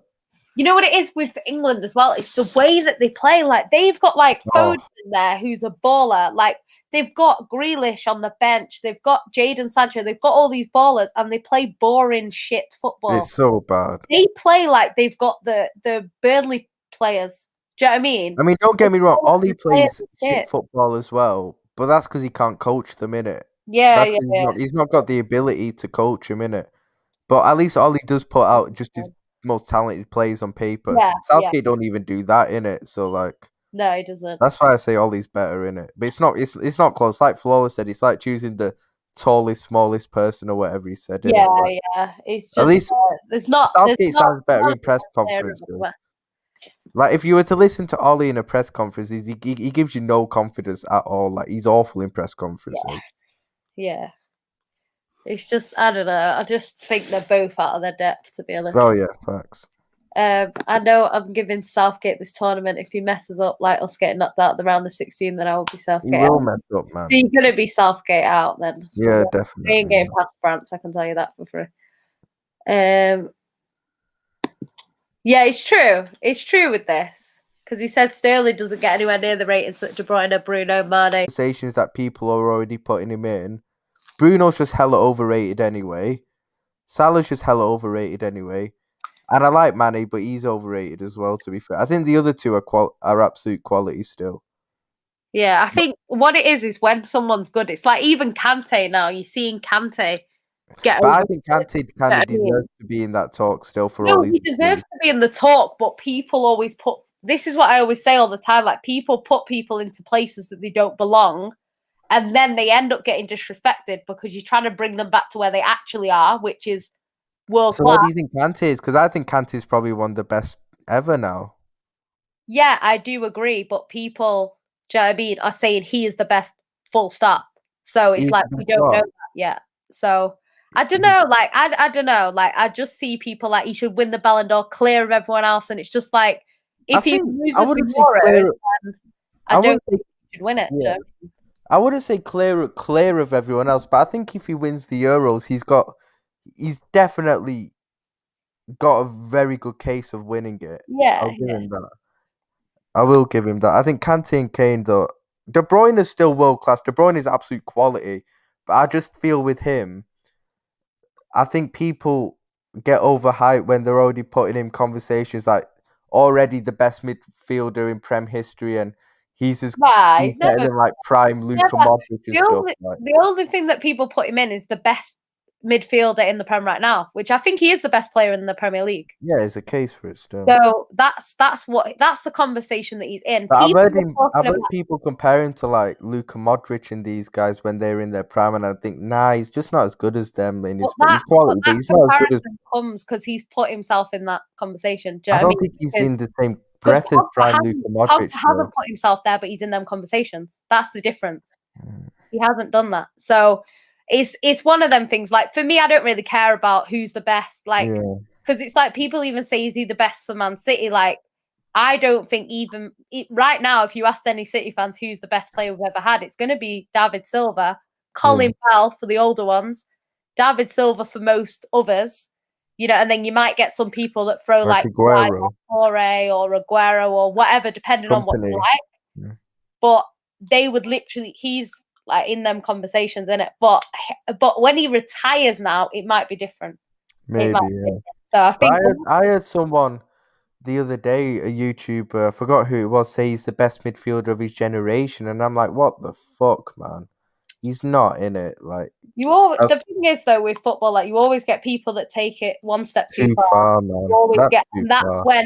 that's when people start disrespecting the player. And this is why you don't hear me saying, "Oh, this player's clear of that player," because it's just like at the end of the day, I'm not going to overhype my players. People start disrespecting them. Do you know what I mean? Yeah. Like it's just one of them things where it's like for me, I don't know. It's just I think he's putting himself in conversations. I don't think anything that we say can make a difference because what he's doing is, proving the people wrong. But we'll have to see if the minute Belgium go out of the Euros, it's going to be De Bruyne as a fraud, and it'll all get blamed on De Bruyne anyway, regardless of how everyone else plays. So we'll just have to see. Zayn says minor setbacks happen. Let everyone say what they want about Turkey now, but we will prove haters wrong in the World Cup. The nerve was big time, and we overthought each game in the Euros. Not with man like Kabak playing, man. Well, don't worry, get on the pitch, did he? I don't even know. Crap, man. Yeah, and people said they would take Sterling over Neymar. Yeah, I remember that talk. Man. That's when he's overrated. I don't think I've never seen that. So I've seen it before. I ain't gonna lie. Sterling is very limited. Is there no space in behind a low block? He's pretty much redundant, same with Rashford. World ass, not class. 2017 to 19, Sterling was world class. Yeah, he was. I don't think he was world class then. Still, Southgate is it, but like I say, world class. He was very good. For me. That's what it is. Southgate as English manager equals no trophies. Trust me, I think that's clear. I don't think there's any hope to win a trophy under Southgate, to be honest, or England in general, man. It'll be a shock the day England win a trophy, I can tell you that. Yeah, facts. Jan, Ryan, would you say Sancho, Sane are better than Sterling in terms of world class? I would. Yeah, I think especially Sane, man. Sane is he's an eye test player. Sane. He's definitely an eye test player. When you watch Sane, you just think, wow. Sane's unreal, man. Since his injury, he's not back at the level that he needs to be at. He needs to get back to that. I hope he gets there, man, because before his injury, that guy was insane. That's what you call world class, man. It's Leroy Sane before his injury was a madness, man. Well, to be fair, him and Sterling together used to link up so well. Like, I don't think Sterling has linked up with anyone as well as he did with Sane. It's a shame that Sane left, to be honest, because I really like Sane. Yeah, Sane was unreal. Back, to be honest. Would you take him back? Yeah. Not Mahrez. No, Mahrez is quality, man. No, Mahrez is cold, man. Mahrez is quality. They're not world class. They're top class players. Yeah, I don't have a lot of players in my world class. Who's he talking about there, Jem? I think it was when we were listing players. Oh, right, okay. Ahmed, less of that. Don't chat about that guy. Pogba is world class, but isn't performing at that level consistently. While Fernandes has been banging in the goals with less ability. I'm not hearing anything about Fernandes, man. For me, world class involves consistency. That's the problem. Bruno's not world class, man. He'll never be world class either. Mahrez and Gundo ain't brilliant, not world class. But I don't have Mahrez or Gundogan in my world class thing because I don't have many players. You don't have them in world class. I think I have De Bruyne in the Premier League. I have De Bruyne, Kante. I don't have a lot. Dijk. I don't have a lot. Van Dijk. You could add. I don't have a lot. I literally don't have a lot. I just do it as like the best because it's like best 5 in the world. Like if you had a goalkeepers? World 11, I don't know. I have like, but to me, world class is a very elite small group. Yeah. But some people have world class for any player that's got world class ability. There's a lot of players in the league that have world class ability. There's a lot, but I put them in top class. Unless they consistently, because the thing is with players like Kante, because even Mahrez has world class ability. Don't get me wrong. You could argue that he's world class simply because on the international stage he does it. In the Premier League with a small. I think if people count Salah as world class, you've got to put Mahrez as world class. So that's the thing. It's consistency. I would say consistency has been a thing for Mahrez at Man City. But before he was at Man City, he was consistent for Leicester. So, yeah, I think it's a tough one. But I'd say definitely world-class ability. My world-class bracket is not really that big. But if it was, like a lot of people's, then he gets in there. He gets in there when other players get in there. You know, so it depends on who you say. Yeah, like Matthew says, everyone's perception of world-class. That's true. It's true. It's true. You could say a player is definitely world class, and someone else would be like, yeah, not in my world class list. Do you know what I mean? Yeah. Mahrez is on the verge of world class. Yeah, I agree with that. Someone said Mahrez is better than Neymar. I don't know why. The thing is with Neymar's another one where because some people have said he's up there with the very best, it's like people try and bring him down again. I So get what you mean. Yeah, it's one of them. I think Neymar is one of them. He's definitely an eye test baller. Definitely. yeah, he Like, is. He watch is. him, he's unreal. Yeah, he is. Nippin's back. I don't know who's saying hi to. Matthew said, "What would you personally define as a world class manager?" I think there's only three world class. I chat all this about Graham Potter, and realistically, Yeah. there's only like three world class managers in the Prem right now, and that's Pep, Klopp, and Tuchel. I don't think any others come anywhere near them. To be honest, like For they're me, the three world class ones. I would say, in terms of what defines it, I would say getting the best out of your players, whether that means you've got a shit squad and you're getting the best out of them, or whether you've got the best players and you're getting And the you best get the out of them. you have So to, yeah, yeah, improve the players as well, because win some the biggest trophies.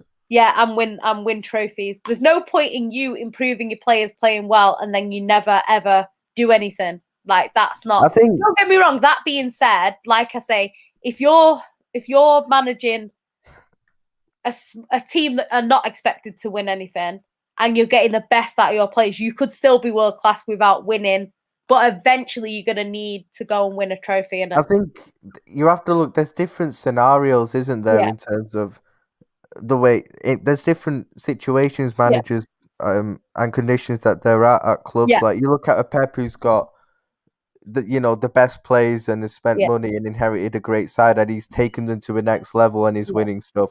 Then you look at a Klopp who took over a shit side, has yeah, had to kind of spend within his means by kind of average players and make them better, yeah, and kind of win the two biggest trophies with a team you shouldn't really do that with on paper. yeah, Then you even look at like a Poch yeah, who hasn't won anything big, but you've got to still look at what he has achieved in terms of getting with yeah. what he's got with him in terms of at Spurs getting to a Champions Yeah, League final and get them competing for league titles yeah, with making no signings. yeah, That there's always different yeah, situations, and that's why it's hard to define a world class manager when they're all kind of yeah. having to work under different conditions at clubs. To And be fair, it's interesting as well because it's like people say with Poch, right? Poch, arguably, the job that he did with Spurs is probably the most impressive thing that he's it done. is impressive. Now he's gone to,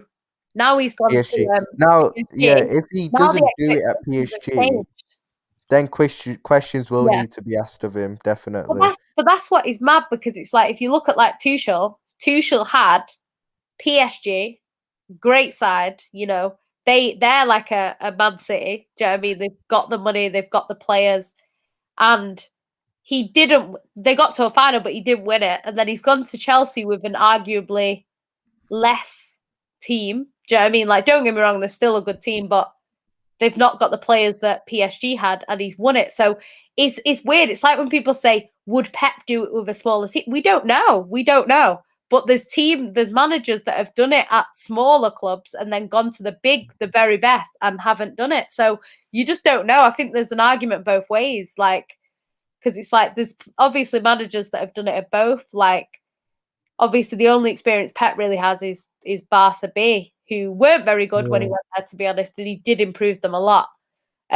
But yeah, it'd just be interesting to see. But I think world class coach, like you say, it's a combination of things, and it does depend. Because if Pep joined England, I still think Pep is world class. But would England win anything? I No, don't know. I don't know. It's a I tough one. don't know. I think So it could, to be fair, but I don't know.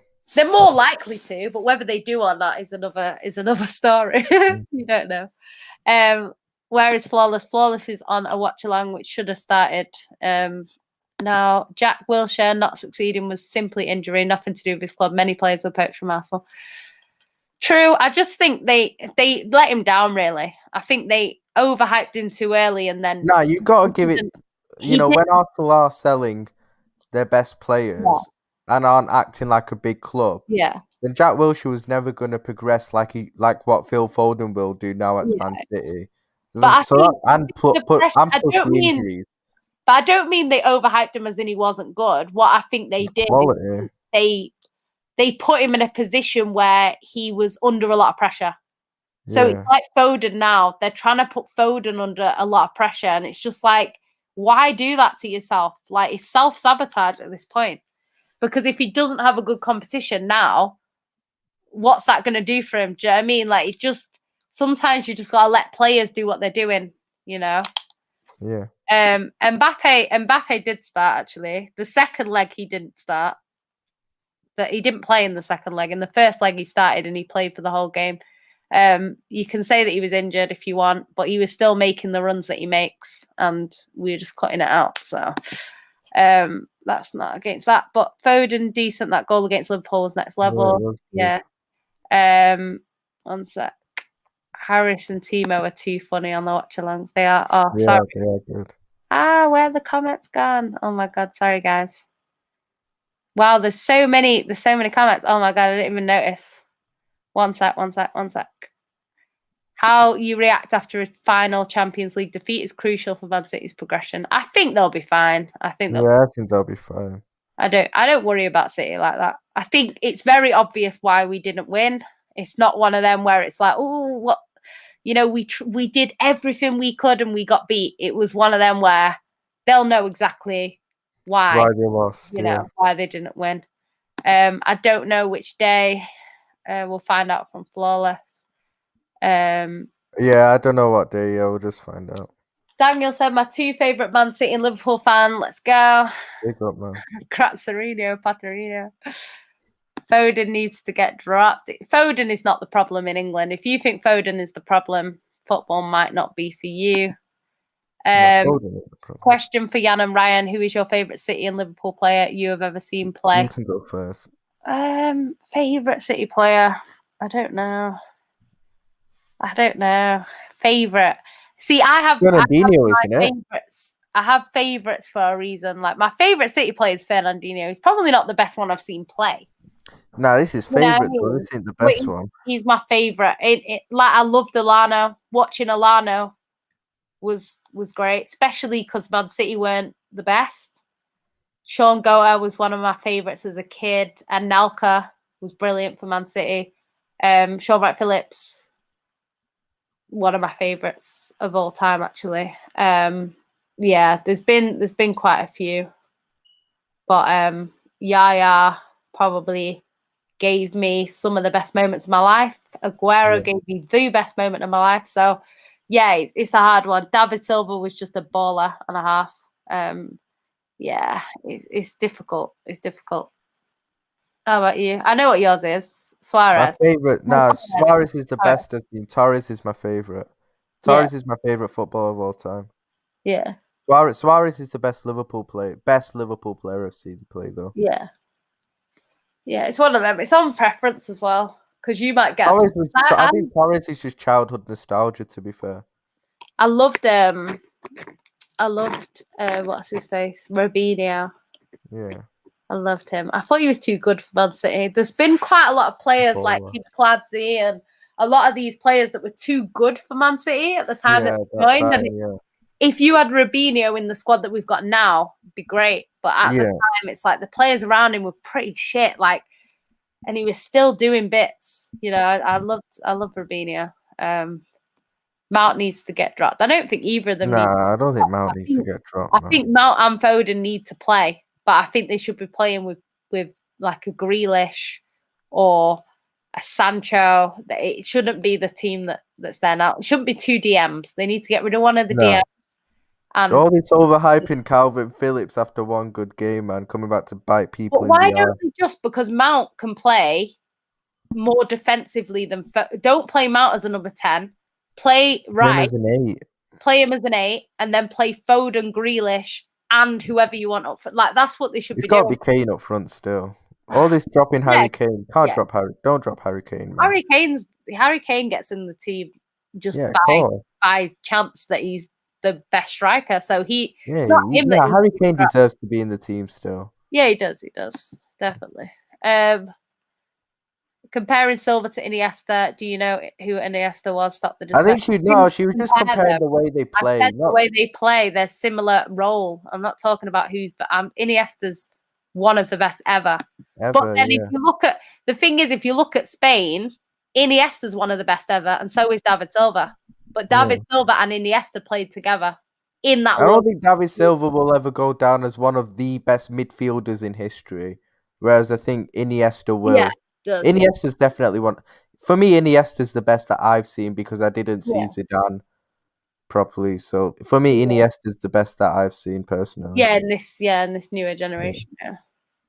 But the thing is, this is what I don't like about football. Like every time you mention two players, it's you can't compare them. You can. They're both footballers. They both play a similar thing. So you can compare them. It's not disrespectful to compare a midfielder to a midfielder. If I was saying Silva's clear of Iniesta, that's disrespectful because it's not true. Do you know what I mean? Yeah. But you can compare them. You can. Yeah. You can compare De Bruyne and Bruno. Just because De Bruyne is better doesn't mean you can't compare them. It's just like one of them things. F. Dylan says Grealish, Foden, Sancho, Kane should start. Yeah, I agree. I agree with that with Mount as well. That's what I would say. Who's your top 5 Man City greats? Ooh. It's a difficult one. I think it depends on generation as well because we have like the old ones back in the day, like your Colin Bell. He's probably City's best ever player. So yeah, he would have to go up there, but obviously I didn't watch him, so can't really judge too much on that. So in my lifetime, great. Oh, it's a hard one. I'd say Vincent Kompany because he's captain as well. In this sort of generation, I'm not going to include anyone before because we weren't winning anything. So Yaya Toure, he led us to quite a few trophies himself. Sergio Aguero, I think he is our best ever goal scorer. So yeah, Aguero, David Silva as well, just key to he was the puppet master a lot of the time. So who's that? That's like 3? I think you said 3, See, this is where it's a bit harder. De Bruyne, I would say, will probably finish in that bracket as well. For what he's doing. It's going to be people like that. It's hard because like I say, a lot of the players that we had that were quality and were doing bits, like it was before we were actually winning stuff. Do you know what I mean? So like, I think Sean Goater's one of my favourites, but he wasn't at that time. He wasn't in a squad that were winning stuff. If you put Sean Goater in this team, he would be bagging the most amount of goals because he was scoring a lot of goals for Man City when we weren't really great. Yeah. Do you know what I mean? In big games as well. Like, yeah, I don't know. You kind of have to have them in. King Clancy, for example, in a Man City right now. Just unreal, man. But it's just a little bit unfair that they played around them. Yeah, the players. Mount isn't the reason we drew. He created our best chance. Yeah, it's definitely not on Mount. It's not on Mount or Foden. I don't understand this whole Foden should get dropped. Mount should get dropped. Foden is one of England's most, what's it called? Mr. Take Note has joined. Nice of you to join. With his hoodie that matches his Ollie shirt. All right, he's gone now. No, he's got off. He wasn't trying to join us. Fair enough. He's probably joined the wrong stream, to be fair. Yeah, I think you can't drop Mount or... No, you can't drop Mount. Or Foden. I think Foden should be playing as well. But Mount's like in a number 10 role at the moment, so that's why he's expected to create chances. It's just like, I don't know. Ryan, who wins the league? United, City, Liverpool, Chelsea? United don't, because they got a shit manager in charge. City, Liverpool, Chelsea. At the moment, I'd love to say Liverpool, but if you look at the squads right now, I'd say probably City are just a bit too strong. Although if Chelsea do get Hakimi and Haaland, then I'd probably say Chelsea, to be honest. I'm not going to lie. I think it's better to ask at the end of the transfer window, to be honest. Yeah. I think Chelsea, if Chelsea don't sign anyone, it will depend on how they handle this sort of smaller games. I don't think they have a problem with the top sides. Yeah. I think it's your West Broms, that sort of team. Like, obviously West Brom aren't in it, but probably like your Norwiches and stuff like that, where, you know, it depends how they deal with them sort of games. I think Man City and Arsenal and these sorts of games, like, they could probably win them games. But I think if they get a striker, they should be winning it. They should, because I said before the Champions League final, whoever wins the Champions League will probably win the Prem the next year, simply because the pressure to win the Champions League is gone. You're not under any pressure. They're not going to be under pressure to retain it because hardly anyone retains it. So they can just kind of focus on the league. And if they win the league, it's a great season. So I don't think they're going to be too fussed. Like, a lot of Chelsea fans are saying, if we sign Haaland, treble minimum, and it's just like, trebles are hard to win. Do you know what I mean? For the best side. So I would never aim for a treble. Like, even this season, Man City were in 4 competitions. I was aiming for a double. Yeah. I said all along a double would be good. Obviously, the best double would have been better. You know, I would have rather won the Champions League and the Prem. But, you know, people that say, would you rather win the Prem or the Champions League? It's like, it's just one of them. And I don't think you should be aiming for one. I think you should aim for both, because you want to be the best team in England and the best team in Europe at the same time. Well, that's what I would aim for. Even if City win it next year, I want the league as well. Don't want us to just kind of win one trophy. Yeah. So yeah, but that what's going on, y'all? Oh, you actually came to join us? Yeah, I had to come in here to do something real quick and then jump back because we started another stream. So I apologize, Jan City. All right. I would never jump in a stream and not say hello to you unless it was vitally important. You know what I'm saying? That's a high. All right. The kids are saying Happy Father's Day, innit? Whose kids? Our 3 kids. Who's yours? They're in bed now. Who's 3 kids? The 3 right, kids you got YouTube to tell me about. Who's we? You know, say she French. I know we all expect who's we. Who's we? Who's we? Look at Ryan. You look fast. How is he denying all the kids on the show? That is bad. See this, people denying children. Man's got his hoodie on that matches his Ollie shirt. Here's the thing: is Yante will say our kids, and then tell us that she's a virgin, but we moving that in it. You know what I'm saying? You know the Virgin Mary had kids, love. Yeah. Sure, whatever. And I got no time for you. Oh, he's on boring JD. Hey, they got the panel flawless. Yeah, man. I'm in 2 places. How far behind we are. When the lineup came out, you are far behind because I dropped that early. Like, I was early on the JD. I'm not the one controlling the comments. Yeah, I know. We're gonna teach you how to do it because Jan City is just. Oh, that's a bit harsh. Man, Göran Eriksson was better. He just completely ignored you, Flawless. I'm used to it, fam. You know what I'm saying? Yeah, I'm used to it. Yeah, even with Mount KD, nothing's coming in to play that. Hey, but big up to everyone who's tuned in and that. Make sure if you're watching on the YouTube, hit the like button, subscribe. These 2 goats right here holding it down. I'm heading over to the 76ers Hawks live watch along. I'm there with Harris. I just left him running it. So if you want to watch the NBA playoffs, you know where we're at. You want to stay here with the Q&A, just stay tuned in it. Sarcasm City TV be going live all the time at the same time. You know what I'm saying? What other channels doing this, providing you multiple content in it? But make sure you salute Ryan and salute Jan City. Y'all both good though, yeah? Yeah, man, good, man. All right, cool. I'm gonna head back over to that stream anyway. Come and join this game. Bless. Yeah, only thing coming home is England. I agree with that. Bruno, Gary Neville contradicts himself. Oh, Gary Neville chats out of his ass. You write off Italy and say it's coming home when England can't beat the Switzerland. Yeah, I think they have to support them in it. But as pundits, you kind of have to. If I was like a pundit for England, I'd have to be like, come on, England. Gary Neville said England's best asset was the manager, man. Gary Neville's rubbish, isn't it? No. They're just, these people know each other, innit? So it's like your mate managing something. You're going to be like, yeah, my mate's good, but just be honest, innit? Daniel says, my hate for club players go out the window when they play for England. Yeah, I think that's how it should be. If you're going to support a team, you're supposed to, like, I have Man City fans that I prefer over other Man City players, sorry. Like, I have fans, players that I rate higher, but I'm going to support them all when they play for Man City. Do you know what I mean? It's just the way it is. But I think a lot of fans can't separate the two. And even if they claim to separate the two, you get people, their opinions are biased. So say, for example, like, you'll get people, you're not going to get Chelsea fans saying drop Mount, but you might get opposition fans saying drop Mount. Yeah. Then them opposition fans that are saying drop Mount, Chelsea fans will then go, no, you should drop Foden. And it's like, that's coming from your club bias. You're not seeing it as the team, oh, Mount should play. You're seeing it as, okay, if Mount doesn't play, then Foden should play. And it's like, it comes from club bias. That's where it comes from. You know, and obviously, if you watch a player, like I've said earlier, if you watch a player week in, week out, you're going to favour that player naturally. Yeah. That's how it works. You know what I mean? So I don't get mad when I see Liverpool fans saying Henderson should be starting, because they're expected to say that. That's their guy. That's the guy that they watch. I don't watch Henderson week in, week out.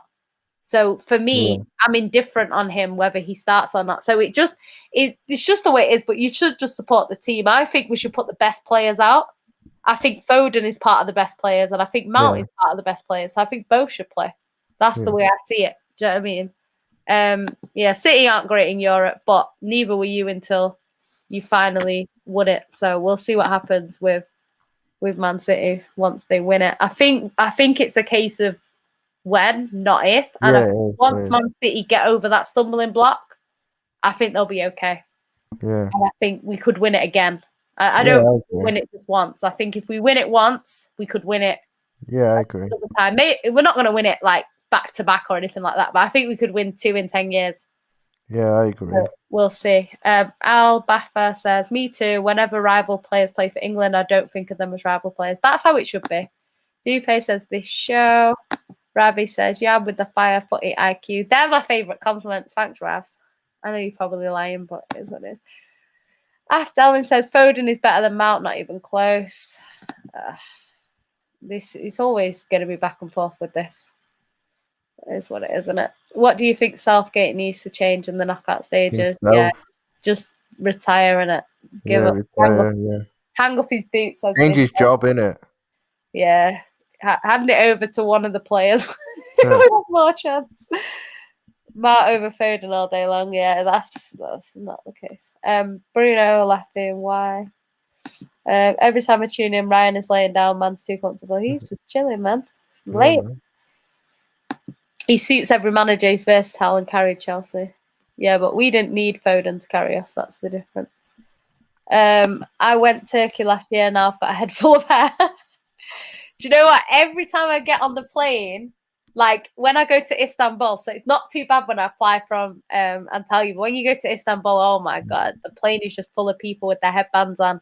They wear like a sports headband, like the thing around the head. And then they have like all these like black little dots on their head where like the hair follicles. It looks painful, man. I hate when I'm sat next to them on the plane because I'm like, I don't want to see this. Yeah. Oh, good. Bad, to be fair.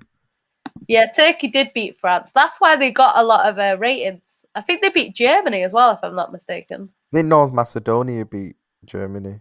Oh, was it? Yeah. But any team can get beat on their day, innit? Yeah. So, yeah, and thoughts on City bidding for Grealish and Kane, would you take them? I would take Grealish. Don't get me wrong, I would take Kane because Kane is a quality player. But do I want Kane over other options? No. All right, be honest. You have to be honest on this. This will prove your agenda against Kane. You have to take either one. You have to. Kane or Lukaku, who are you taking? See, this. Oh my! You're actually thinking about it. No. This should be simple, and it should be Kane. That being said, oh no, Lukaku and De Bruyne link up really, really, really well. I'd take Kane no matter. I would just like tell De Bruyne to just settle with working with Kane in it. I'd just tell De Bruyne to get used to it and just work with Kane in it because he's better than Lukaku. I wouldn't have Lukaku, man. Like, Lukaku over Kane, never, man. The thing is, though, the difference is it depends on, because there's a lot of things. It depends on anything. I've always said this. If Kane was 80 million, I'd be like, just get him in. But Kane is going to cost a hell of a lot of money because he's not going to be 100 mil. He's not going to be 110. He's going to be 150 mil because Levy is not going to sell him for less than that. And even if it is, it'll be like 140, 130. Like, he's not selling him for cheap. So it's one of them things. Whereas I think a lot of these other strikers will cost less apart from Haaland. And the other reason why Haaland is going to cost more is because, one, resale value. If we sign Harry Kane, we're never going to sell him. He will retire at Man City because he'll get like a 5-year deal and he'll be done. If you buy Haaland, even if Haaland costs almost double what Kane costs, you're still going to sell him at the end for probably over 100 million.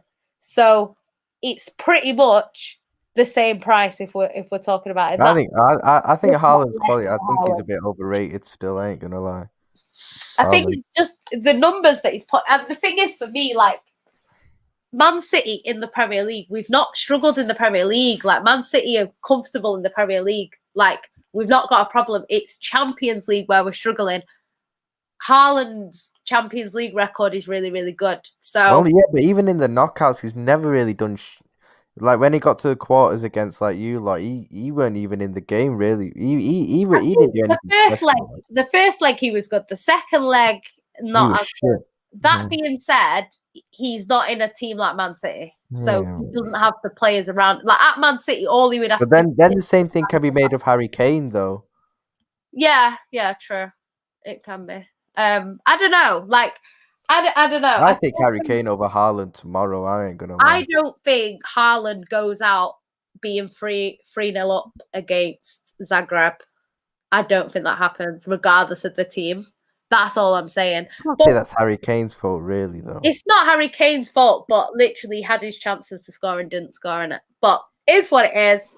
Gender against Kane, man. They were 2-0 The up. fact you were actually thinking of Lukaku over Kane, man. Oh my god. I don't know. We'll have to see in it. But like it's not I don't think I don't know. Harry Kane's a world-class striker, and I can't lie. Or a world-class finisher, you should say. But I think he's a world-class striker. His passing's unreal as well. His passing's like a midfielder, to be honest. Yeah, I don't know. Innit? I think he wins us the league. I don't know if he wins us the Champions League. It's a question mark on that. It's gone off Twitch for some reason. I don't know why. Oh, he must have taken it off. That's what he must have come off of. But yeah, is what it is. I don't know. Oh, he probably can't go live twice on Twitch. That's why he's taking us off. But yeah, that's cool. Yeah, I would take both, don't get me wrong. But I just think for what Kane's gonna cost, I think I would rather go with a Haaland. So yeah, I don't think Man City buy both. I can't see us spending like $250. You won't buy both. Players. So it just depends whether you want Grealish or you want Kane.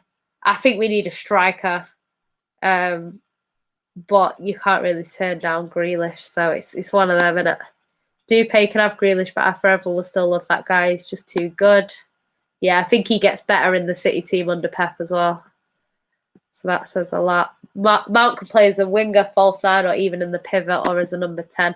Apparently, Chelsea fans are saying he's not good in the false nine. So I don't know. I don't watch Mount enough to know. McTominay looks good as a defender. Yeah, anyone's going to look good in a 3 at the back. You don't look good in a 3 at the back. There's something seriously wrong. McTominay's crap, man.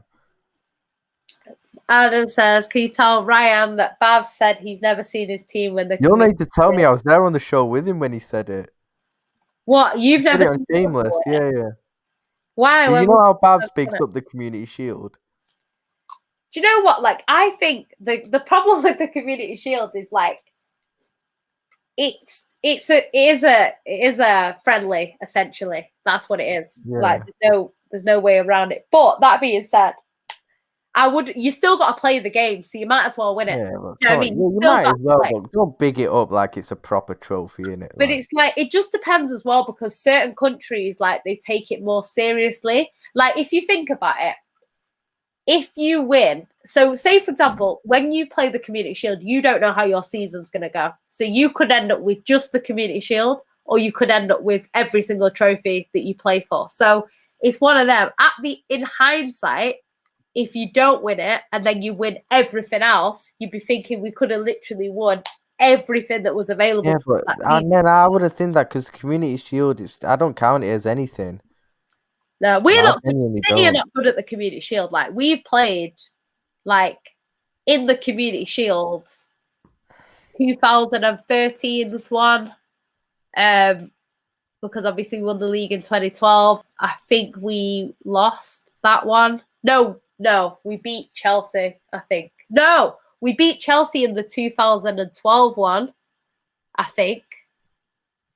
And you beat us on penalties. I can't remember. We beat you. But we lost to Arsenal like twice, I think. Yeah, well, that's Arsenal's trophy, though, isn't it? Man United, like we've lost Community Shields. But we're not that good at winning it. We lost 2 Community Shields in a row. I don't give a shit. It's Do you just really think if we'd have beaten Arsenal in that Community Shield on penalties, and then had oh, he's gone. I think his internet is playing up, but he'll be back. Bayern would have won the Champions League if Lewandowski wasn't injured for the PSG game. That I do agree with. I do think that Bayern Munich would have had too much for PSG, and I think they would have gone through. And because let's be honest, they weren't that far off. They got Ryan. Yeah, they weren't that far off actually going through, even though PSG were great in the first game.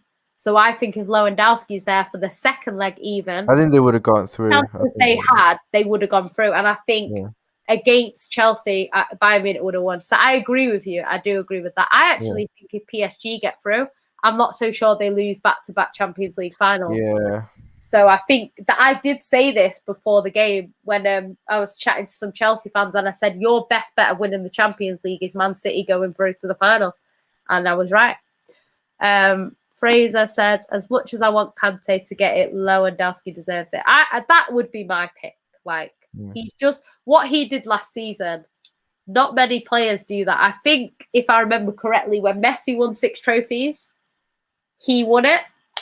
So I think Lewandowski, and it's not like he's a passenger. He's not the best player of their team that doesn't do anything. Like, he is consistently their best player.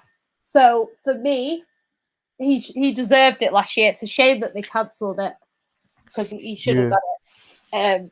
So that's that we'll see what happens. I don't know. A lot of people recency bias will come into it. Yeah. And he'll probably go out of the Euros quite early with Poland. So it's just one of those. You're so unlucky with him how he doesn't play for like a bigger. Yeah. Imagine if he played for like Germany or something like that. He would have a World Cup.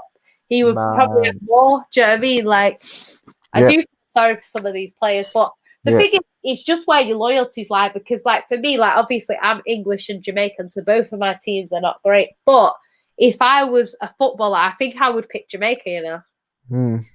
Because I feel like, even though I'm English, don't get me wrong, I feel like I would want to represent Jamaica. That being said, Jamaica are a mess, man. Not like Poland, where you get, like, decent, like, probably get decent accommodation, decent stuff, you know, around any competition. Like, Jamaica's pretty poor the way they treat their players. So I don't know. It's one of them, innit? But my nephews, like I've said before, like, they can play for like Holland. So they can play for Holland, Ghana, England, Jamaica. I'll probably be pushing them more towards Holland or Ghana if they do play professional football. Yeah. Just because I think with England, like, it's so difficult to get into that team, and a lot of it is on favoritism and who you play for, and it's not necessarily you just being a good player, and that's the problem. Whereas I think Holland would play their best players regardless. Family, Ryan, I know you, bro.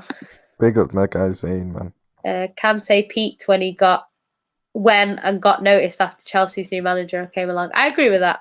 I think when Tuchel came in, he's got back to his best. Zayn says, Yang, you're always welcome here. Yeah, Turkey's a bit mad, I can't lie. I love Turkey, man.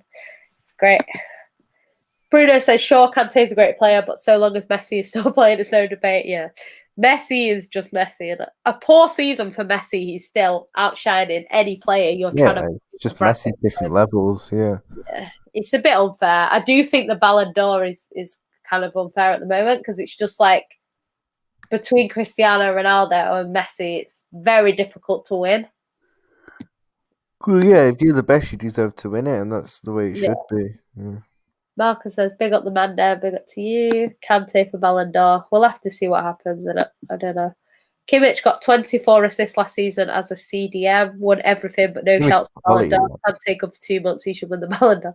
Do you know what? I don't. I think he's been better for more than 2 months. But that being said, I think Premier League campaign wise, I don't think it's been that great for Kante. Champions League is different.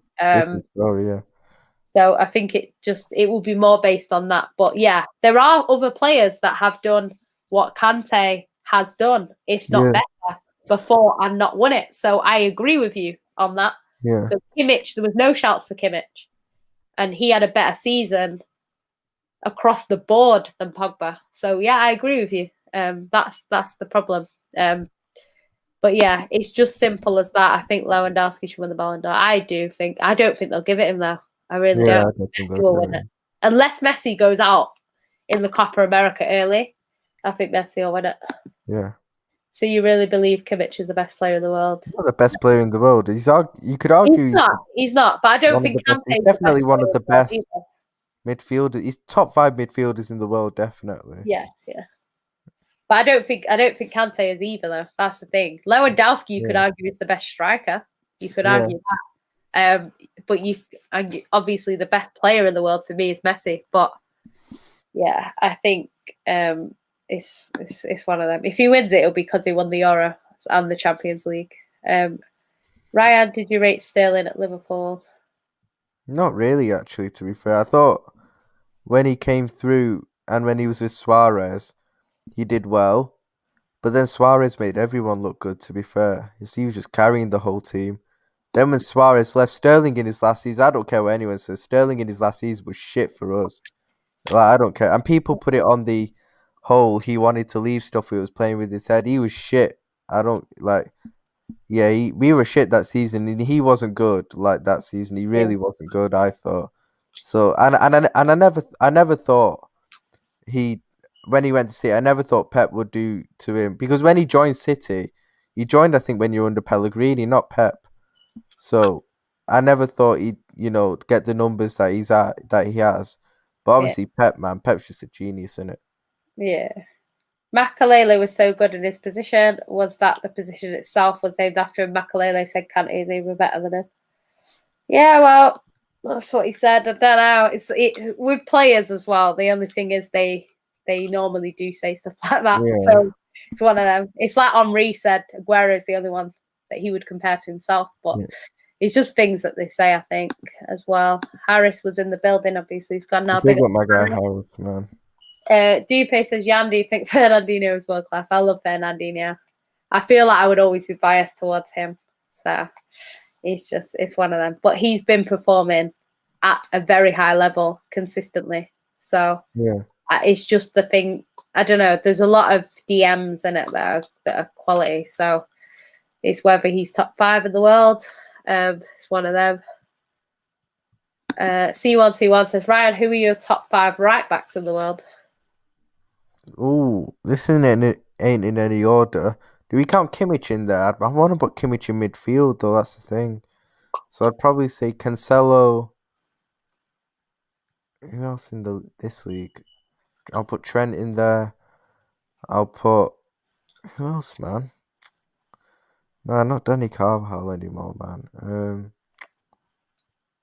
He's buying me now, but Kimmich plays there, man. So if you can put Kimmich in there, I'd put Kimmich in there, even though he's a midfielder.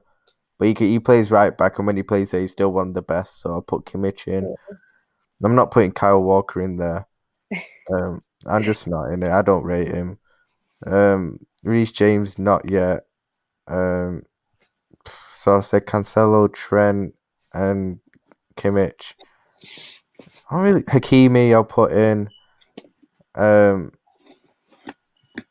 don't know who else, man. I don't watch enough of the leagues to know. I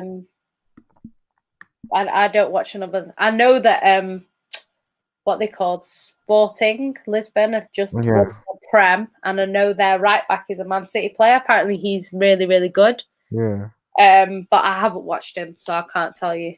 Yeah. It's just one of them.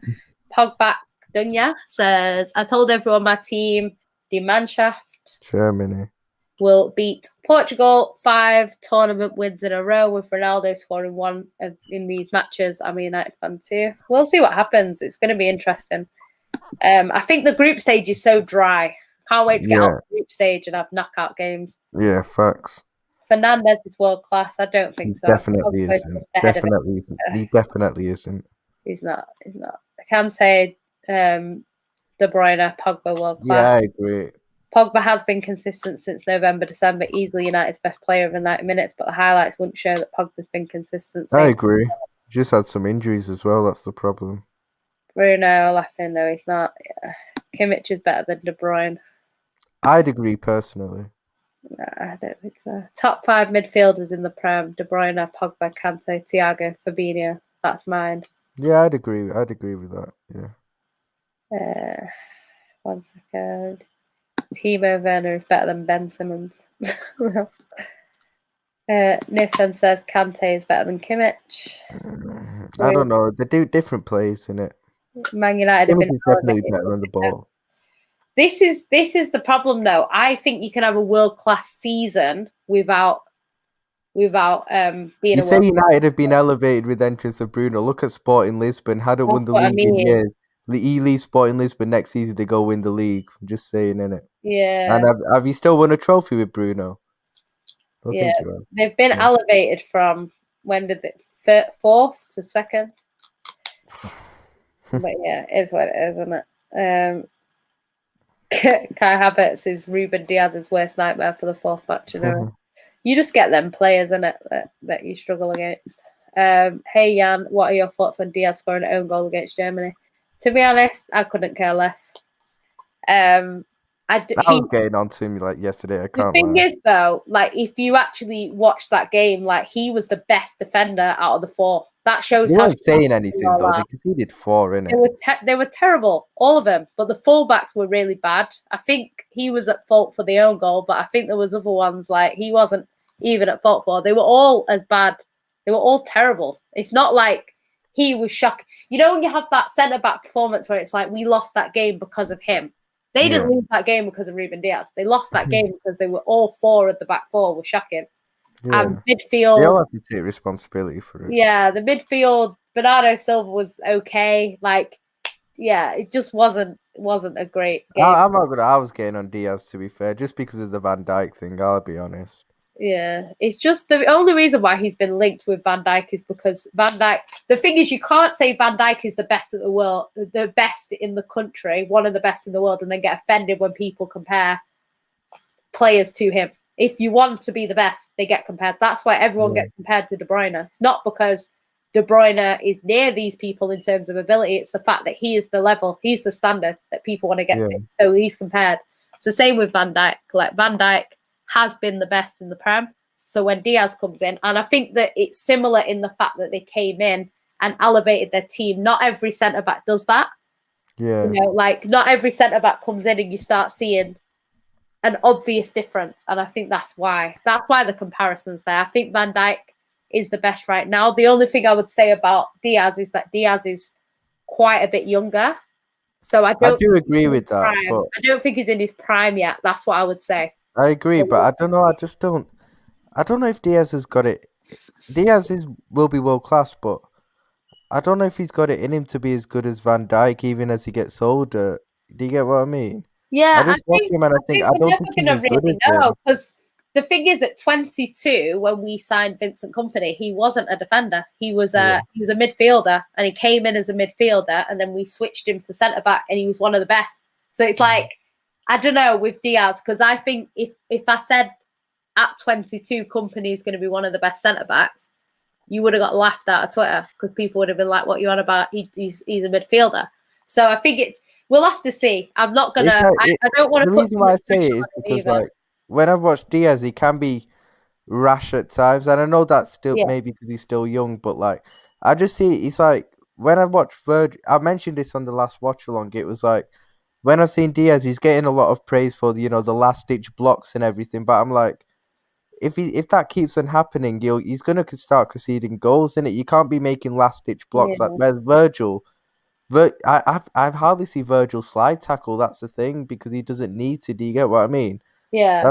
That's why I don't think. Whilst I think Diaz will be absolute quality, he won't be as good as Virgil. Do you get what I mean? Even as he gets older, that's just my opinion, and I might be wrong, but I just can't see it. To be fair, to be honest, we'll just have to see what happens with him. I'm not gonna obviously that I think he's had a great first season. He's taken us to a place which is better, but obviously we just don't know what's going to happen because Laporte was really, really good for Man City, and now he's not the favoured centre back. Even though I do think next season it'll be Diaz and Laporte, if I'm being honest, I think that's what it will be. But it depends on Laporte because if Laporte's not going to fight for his place, he might leave. Yeah. I don't know. Bielsa, not world class. No, Bielsa. A lot of these managers actually look up to Bielsa. I know Pep does. Yeah. I know Tuchel does. He's Tuchel a looks great up to Pep. coach. He's a great coach. Yeah. I think. Man's got a championship squad at least and finished comfortably. I don't know what position he finished, but 10th, still. I think it was. Yeah, top Oh, half. no, it was Everton 10th. I'm playing great football. Was he 11th? I don't know. I think he might have been 9th or something.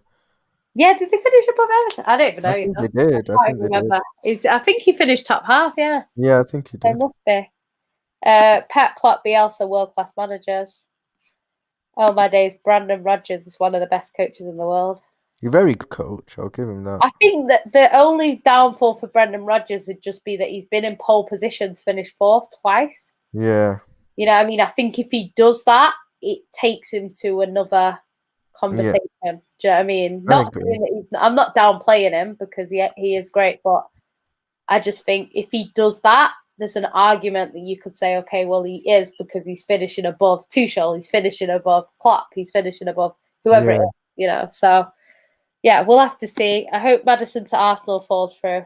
Did you see that video that he had with Henri? It's like a video call. No? Yeah, like I haven't seen it. Maddison saying he's got a trophy cabinet in his house, and he's like, I've got no trophies in it. He's like, He's got the FA Cup now, hasn't he?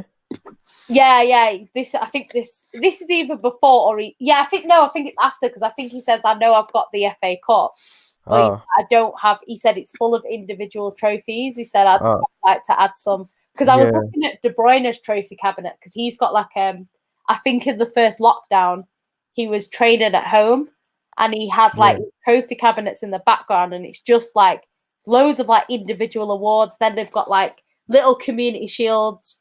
They've got like little FA Cups, you know, they get them little trophies and stuff. But I think, honestly, I'd rather pay more for my season ticket and every time we win the league, we get like a little Premier League, you know. Yeah. Like, I would rather pay double my season card and you get that because that would just be sick as a fan. It would be. To have something that shows that your team won the Prem. Yeah. Like, I just think it would be a really good idea. Yeah, it would. Billy says he's never going to win anything with Leeds, but if Bielsa was United's manager, I bet he'd win stuff. Would be classed as world class then. If he did that, then yeah. I think he has the ability, but like you say, it's the team. It's difficult sometimes. So yeah, I think we'll see what happens with Leeds. And I think there's going to be a lot of teams that need a manager. Tottenham should be trying to get like a Bielsa, you know. I agree. A manager like that. That'd be a good one, yeah. But I don't know why they don't want to. They're not going to. To be fair, he's probably not had that much money at Leeds. To be fair, so he might be all right. But that's who they should be aiming for. Yeah, it'd be a good one for them. Yeah, no one close to him at the moment. I like Kimmich, so I'm not going to argue against that. Tuchel, Bielsa, Klopp, Pep for me. Everyone's just this player's better than this player. Like, oh my god. Even in right back, I don't see any better than Kimmich. He's a special player, best in the world in a couple of positions. Yeah. He's something else. Something else, man. Liverpool on paper were definitely good enough to win those trophies. They shouldn't have been though. Like, I don't think we shouldn't have been because it's like Origi and Shaqiri's your bench players and these guys like. I think Klopp got a lot more out of that squad than what he should have got, to be honest. Kimmich is not a DM. There is a reason he's one of the best crossers. We Germany play him at right back. I don't even know where he plays, to be honest. I just thought like when I see him in the midfield, he's great. But you know, Pep loves that Kimmich. It's a shame we can't get him. Yeah. Rodgers, the only reason why Leicester are even in contention for the top four and won the FA Cup. That's probably true, to be fair. He's getting a lot out of them. I agree. Kante isn't a DM either. He's box to box. He actually is box to box. Yeah, he is. That's a debate that always happens, but he gets put in them DM conversations all the time because he's kind of does a defensive job. But he is actually box to box. Kimmich is clear of Kante for me. Kante had an excellent couple of months and people acting like it's been good for the last year. It's just one of them, and it's like I don't get involved in this Kante thing, so I don't watch him week in, week out. When I do watch him, he's good. And what I have said about Kante is he has done it for a Leicester. He's not just done it at the top teams, and that's why Mahrez is in a similar situation. And, you know, people always talk, when they talk about players, talk about big games. Like Mahrez has done it in the Champions League. You know, he was the only one that scored against, you know, PSG in the second leg. Yeah. Scored in the first leg as well. He scored a key penalty against Dortmund when it looked like it could go either way. Yeah. He scored a free kick in the African nations, which won him the African nations. And he always balls out for Algeria. And he's done it on the last day of the season to win us the league, like to make sure that we won it against Brighton. Like he's scored in big games as well. That's not even including his Leicester days. Yeah. You know, I think he scored in finals as well for Man City. Like Mahrez has got a lot of it wrapped up, and that's why, you know, like he's frustrating. Don't get me wrong, he is frustrating to watch it's only the only reason why I get frustrated by players is because my standards for them are very high. Yeah. I expect better from Mahrez because Mahrez is one of the best players in terms of quality in the league, and his first touch is just something else, man. Just something else. It is. Adam Lana, no, Germany have no good right wing back, so Kimmich takes one for the team and plays there.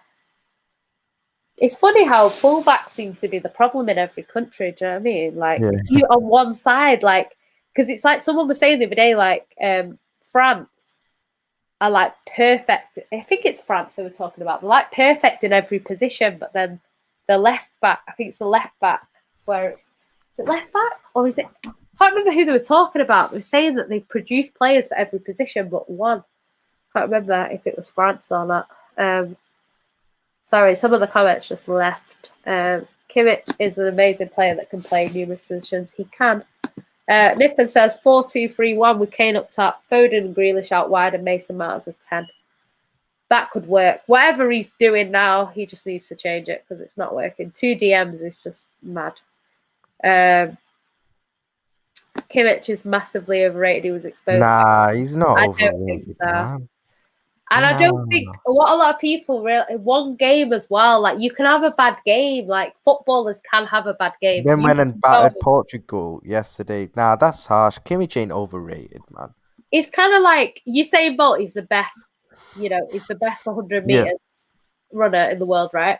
Yeah. But he can have a bad day where he finishes. Yeah. Doesn't mean that he's shit. He could just have a bad day. Like that's I know when he finished second in that race, like from what I know, you know, he was not where he should have been the night before, innit? And he still came second. So it's just one of them things. Like you just when you're the best, you can have a bad game. Like it happens every time De Bruyne doesn't play well. Everyone's like, see, he's overrated, he's shit. It's like, no, we had a bad game. Like it can happen. It can happen. Like I think in the FA Cup final, there were a few Chelsea players that had a bad game. Do you know what I mean? Doesn't really matter because they won the Champions League, but you can't hold on to that result and say, well, they were shit against Leicester, so they're shit. Like it doesn't really matter. Like you can have a bad game and you know the other team can just play well. And it's just one of them things. As of right now, what do you think the combined 11 in the EPL players now, not the other? Oh, I hate these things. Yeah. We might do it on another show. Yeah. If Germany could have 2 Kimmiches in their team, they would be much stronger. That's true. Germans are already good, man. They're already good. I'd love 2. If we ever played 2 DMs, I'd love 2 Fernandinhos. That would be brilliant. Chelsea are the real rich club, a way bigger club than Man City. Chelsea won European trophies, domestic clubs in the 90s. City didn't win in 35 years. In terms of European, there's a lot of teams that are better than Man City. In terms of domestic trophies, you know, like Man City had double the Premier Leagues that Chelsea had before money came into it. So City, the thing is with City is City don't claim to be a massive club in terms of trophies. We've never had too many trophies. We started earlier. This is what I mean. Like people say, oh, they won this in this year. Like Man City were winning FA Cups way before, 50 years before Chelsea. Like, do you know what I mean? It was a long time before. And then it's like, obviously you have moments, you have periods of success. Each team has periods of success. Some people's periods of success is very short and it's over 5 years. Others, it's over 20 years and they dominate. Others, it's 1 year here and 1 year there, and they don't really dominate. It just depends. Like, everyone has their domination periods. You know what I mean? I think what Chelsea and City are doing now is they're creating that history. They're creating a lot of their history now. Yeah. So in 50 years' time, people will be saying Chelsea were brilliant in the, in the 10s. They were brilliant in this is what people are going to be saying 50 years from now. If Chelsea don't maintain that success, it will be spoken about the way a lot of the older teams like Aston Villa are spoken about. Do you know what I mean? And if they continue it, it will be spoken about in the way that Man United are spoken about. So it just depends on the club. I don't think Man City are going to dominate for a short while. I think they'll continue to be up there competing, and I think Chelsea will too. So, yeah, we'll have to see. You never know. Like, Man City could go and win the Champions League next year and then win it 3 more times. They could just go on a madness in the next 20 years and win it 4 times. Then all of a sudden, Man City, on paper, European success looks better than other teams. Like, it can happen. It just depends. But I think Europe-wise, I don't claim to be one of the biggest in Europe. I think Man City won the Cup Winners' Cup, which at the time you had to win a trophy to win. And they did, they've done all right in that. We haven't been in the Europa League enough to win that. Like, we were in it, but we weren't good. We weren't really good enough, I'd say. So, yeah, I think if we were in the Europa League every year, we win that. I think I don't see us not winning the Europa League. So it just depends. But Champions League is one of them. I think once we crack it, I think we'll be okay. But until then, we're always going to be looked at as we're not good in Europe. It's just the way it is. City have always been better in the Prem, in this whole success thing. And it just depends as well. It's like Carabao Cup. We tend to do well in the Carabao Cup, but then in the FA Cup, we're not as good. So it depends. Whereas Arsenal, the opposite. Arsenal, Carabao Cup, they're not the best, but then when it comes to the FA Cup, they seem to have it locked up. So, Tottenham were a big FA Cup team as well. I think they've got the same amount as Chelsea. So I don't know, actually. Yeah, I think they both got 8. I think they both got 8, and then Arsenal have like 12. Man United have like 10. Yeah, something like that. I don't know, something like that. Man City don't have many. I think we had 6. We got 6. Don't know. I don't know how many you've got. We've got 7. I know that. I know we had 6 at one point. Have we even got that many? I don't even know. We might even have. I don't know. Honestly, don't know. Yeah, I don't think Kimmich's definitely not overrated. He's rated for a reason, and whoever wins the transfer window wins the league. Probably. Yeah, it seems like one of them seasons, like Van Persie, where it was whoever got Van Persie was going to win the league. Win the league. Mm. It'd just be interesting to see if we get Kane and they get Haaland, because then it's both quality strikers, you say. So it'll be interesting to see what happens. I do think Chelsea's players that they brought in will do better next season. Tends to happen second season. And I think the same, hopefully the same for Man City as well. Yeah. So we'll see. And what do you think of the Grealish rumours? I don't believe it until I see him holding up a City shirt saying, I'm so happy to be a blue or whatever. I'm not really listening to anything. We ain't winning the treble ever. I'd never say never. It's possible. Do you know what? It's actually interesting that Dupe says this, because I was looking at something the other day and it says, like, your club, how many fans you average. Then it says, like, 5 years ago. No, like, 5 years ago, 10 years ago, 25 years ago. Like, Man City, like, we're consistently, only Man United and I think Arsenal consistently have had more fans than Man City. Yeah. Only them two. No one else. So, when you get, like, Chelsea fans and Spurs fans saying we've got no fans, it's like, are you mad? Like, you need to go check your history, mate. But as a United fan, I can rely on Chelsea, a real elite club in the world, and Europe. City are not elite. Yeah, I agree. When you get the Champions League, it takes you to that elite level. That being said, it comes when it comes, in it. Chelsea have dominated in the Prem and then not been great in the Champions League. And then when they have been great in the Champions League, they've not dominated in the Prem. It seems to come when you least expect it. For Chelsea, anyway. So it might be the same for Man City. Man City might have to fall off a little bit in the league, to win the Champions League. So Yeah. we'll see. We'll see. Because Man United dominated. They were the best team in England for like 20 years and won the Champions League twice. So it's not as simple as it might sound. And that's under the best manager of all time in the Prem. So it's one of them. We'll have to see.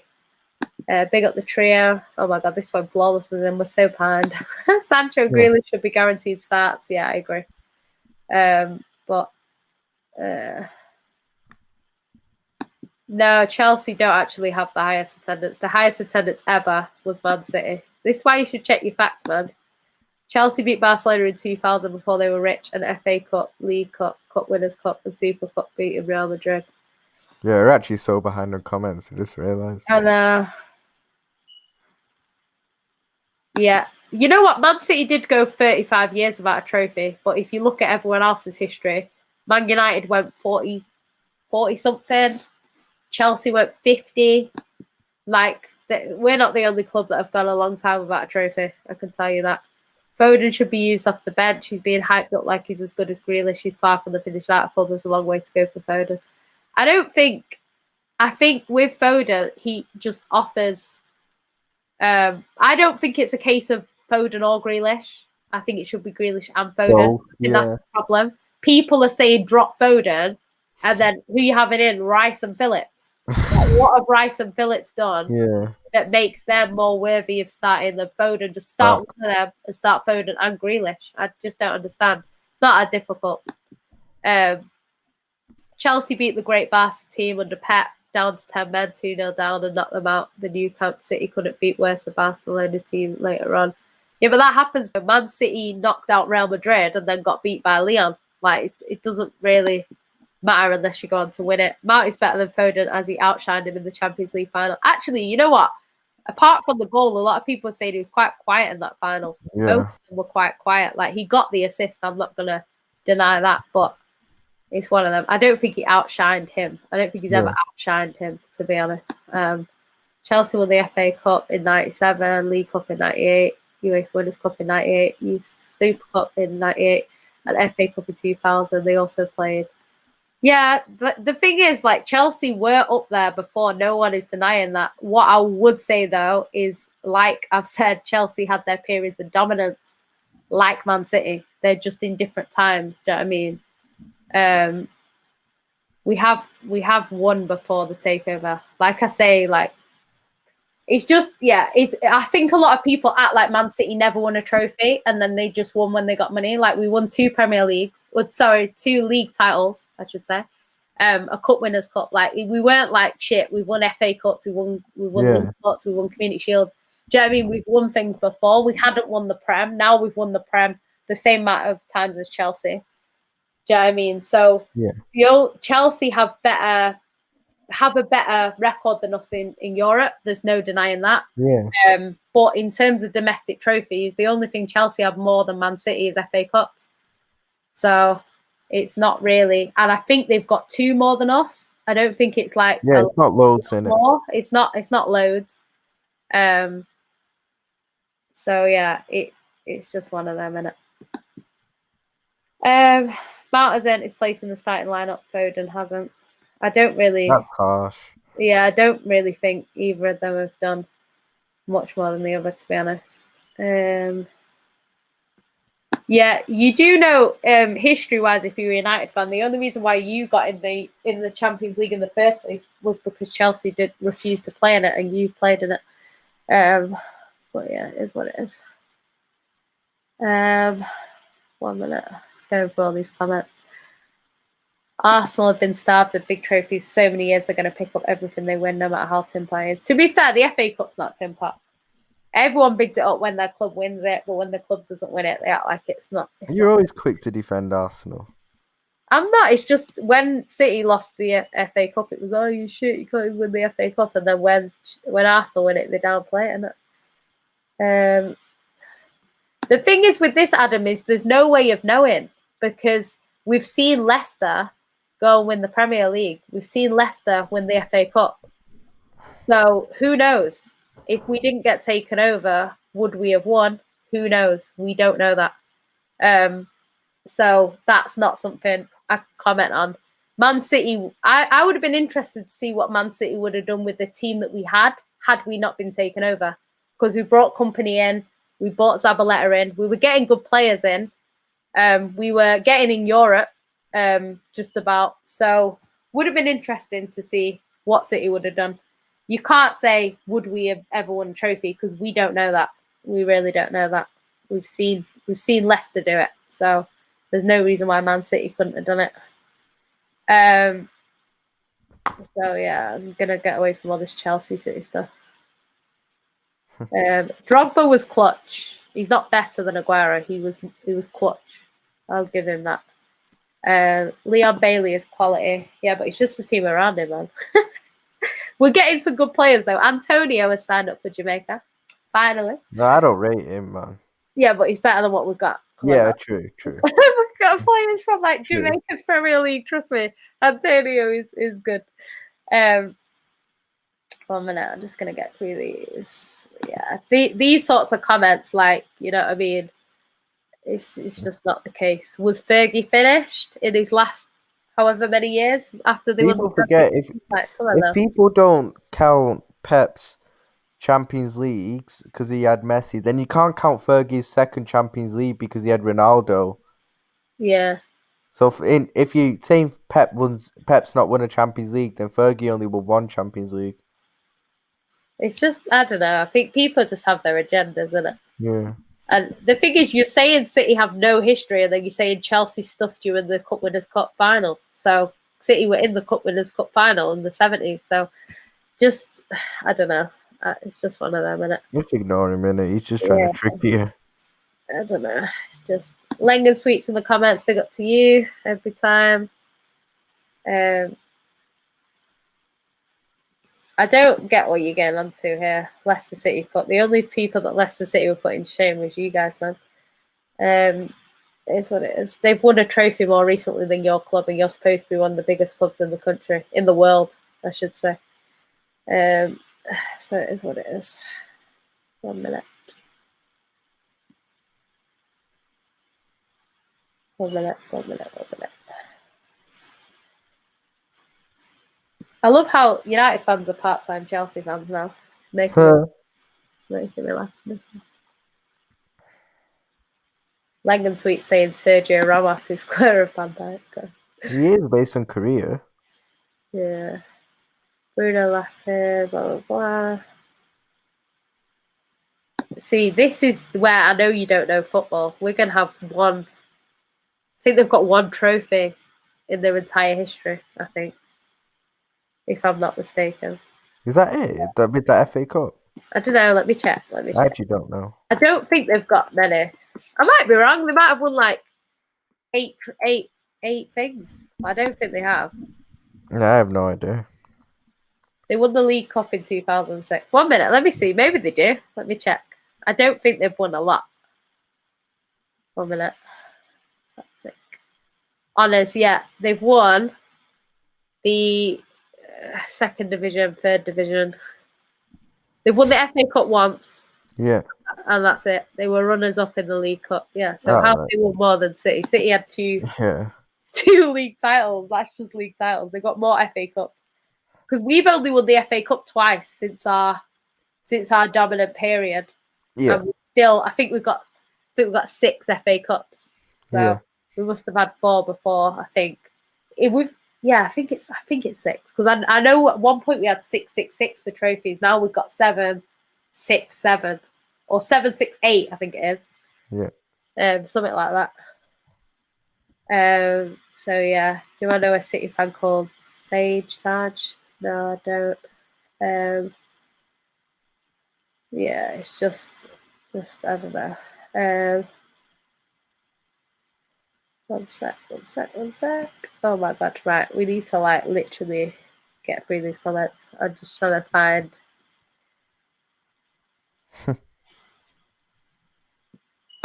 Yeah, Sanchez and Van Persie rejected Man City. What did that do for their careers?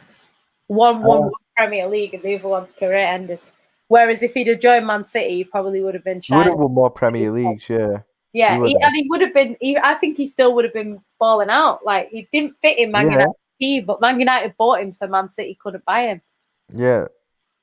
And Sanchez, I mean, Sanchez would have still done all right at City because he would have had balls around him still anyway. He would have been perfect for us. I think Van Persie would have done the same thing. If he joins Man City that year, we win the league. Yeah. So he would have won the league.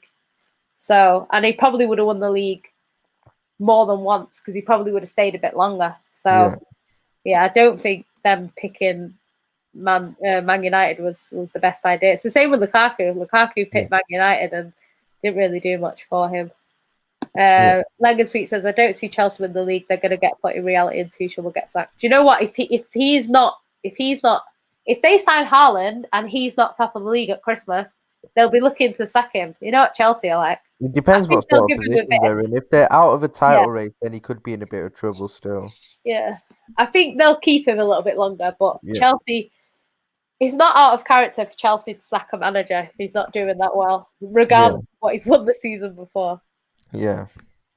So it is what it is. And in terms of Hazard picked the Champions League winners. Yeah. And then picked the Champions League winners again and didn't win the Champions League. Yeah. So it is what it is. Phil Foden is the English Messi. Please don't disrespect the guy. Oh god. See what I mean? Foden isn't even in the same breath as Messi. Like you can't compare players, you know. Just because Messi's the best in the world, you compare Cristiano Ronaldo to him. It's what it is, isn't it?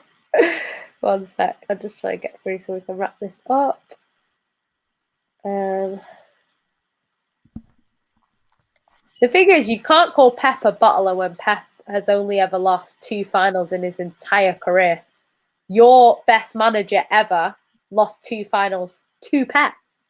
So, it's what it is, isn't it? You can lose finals and be elite. How many finals has he been in now? And he's won every single one, bar 2. The Copa del Rey and the Champions League. Yeah. Do you know what I mean? And it's not like you rated him before he lost the Champions League final either. So it's just one of oh god.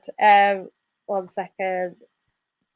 No, Wigan have had a drought because they've only ever won 1 FA Cup. Yeah, obviously they've had think about when they were founded. If they were founded in like 18 something, they've had like over 100-year drought. They were founded in 89 years ago, and they won the thing 8 years ago. So they had like an 82-year drought. Yeah, and if you're going to include second divisions, then you can add another 7 trophies onto Man City, or however many it is. Do you know what I mean? Yeah, exactly. Fucking hell. It's just one of them. Ramos is the best centre-back of all time with Maldini. In terms of what he's won, you could genuinely claim that because he's literally won everything. Yeah. He's got even the World Cup and Euros and everything. Yeah, his trophy cabinet is mad. It's just an absolute madness, his trophy. You know what? It's mad because he's on a free now, and it's like, imagine he came to he's not going to come to City, but imagine if he came to Man City and won the Prem. Like he's just adding to his title. Adding, man. It's just madness. And I think Man City are on the verge at some point. I don't mean next season, but we're on the verge of winning the Champions League. Imagine he comes to City and wins it. That's just mad. That's just it is mad. Because he'd have the same amount as Ronaldo, I think, if he does that. Yeah. He's mad. He's on 4, Ronaldo's on 5. Yeah, it's madness. Mad. But yeah, I'm gonna just wrap up in a sec. Well, we can wrap up there. Yeah. At that time, Man City were better than Man United, but it is what it is. Yeah, exactly. You can't have a drought when you've never won. So that means they're going for a drought right now, aren't they? Yeah. So it is what it is. Sanchez, Nathan says, Sanchez is in my top 5 for players I loved at my club, especially during the Emirates. Yeah, he's a baller, man. World class. Prime Sanchez was City, then United sacked. Yeah, Sanchez was great. I think Sanchez made the wrong decision. He probably won't admit that, but I think he made the wrong decision. Yeah, I think he has admitted it, actually. Yeah. I could see Ramos joining a Man United. I don't think he's Man United. Ramos has got ambition, man. Man's worked won Champions League. He knows he's not winning anything under Ollie, bro. Like, come on. Yeah, I don't think he goes under. He don't go Man United. You can't go from Zidane to Ollie. No, Like, no. it's one of them, isn't it? Can't do that. So yeah. Sorry, Emmanuel. We've been on for nearly 2.5 hours. I've got work at 10. So yeah. We're gonna wrap it up there. So thank you guys for tuning in. If you haven't already, like the video, subscribe to the channel, join the membership so that you can join us from time to time. But yeah, if you hop over now to the Sarcasm City NBA watch along, then I might go in the comments for a little bit. But yeah, join there. Flawless is live with Harris. I don't know if Timo's still there. I think Timo's on a wrestling watch along. Oh, is it? Yeah. So yeah, jump over to there. Flawless is still live. And yeah, we'll see you guys on Wednesday for the next Q&A. Bye.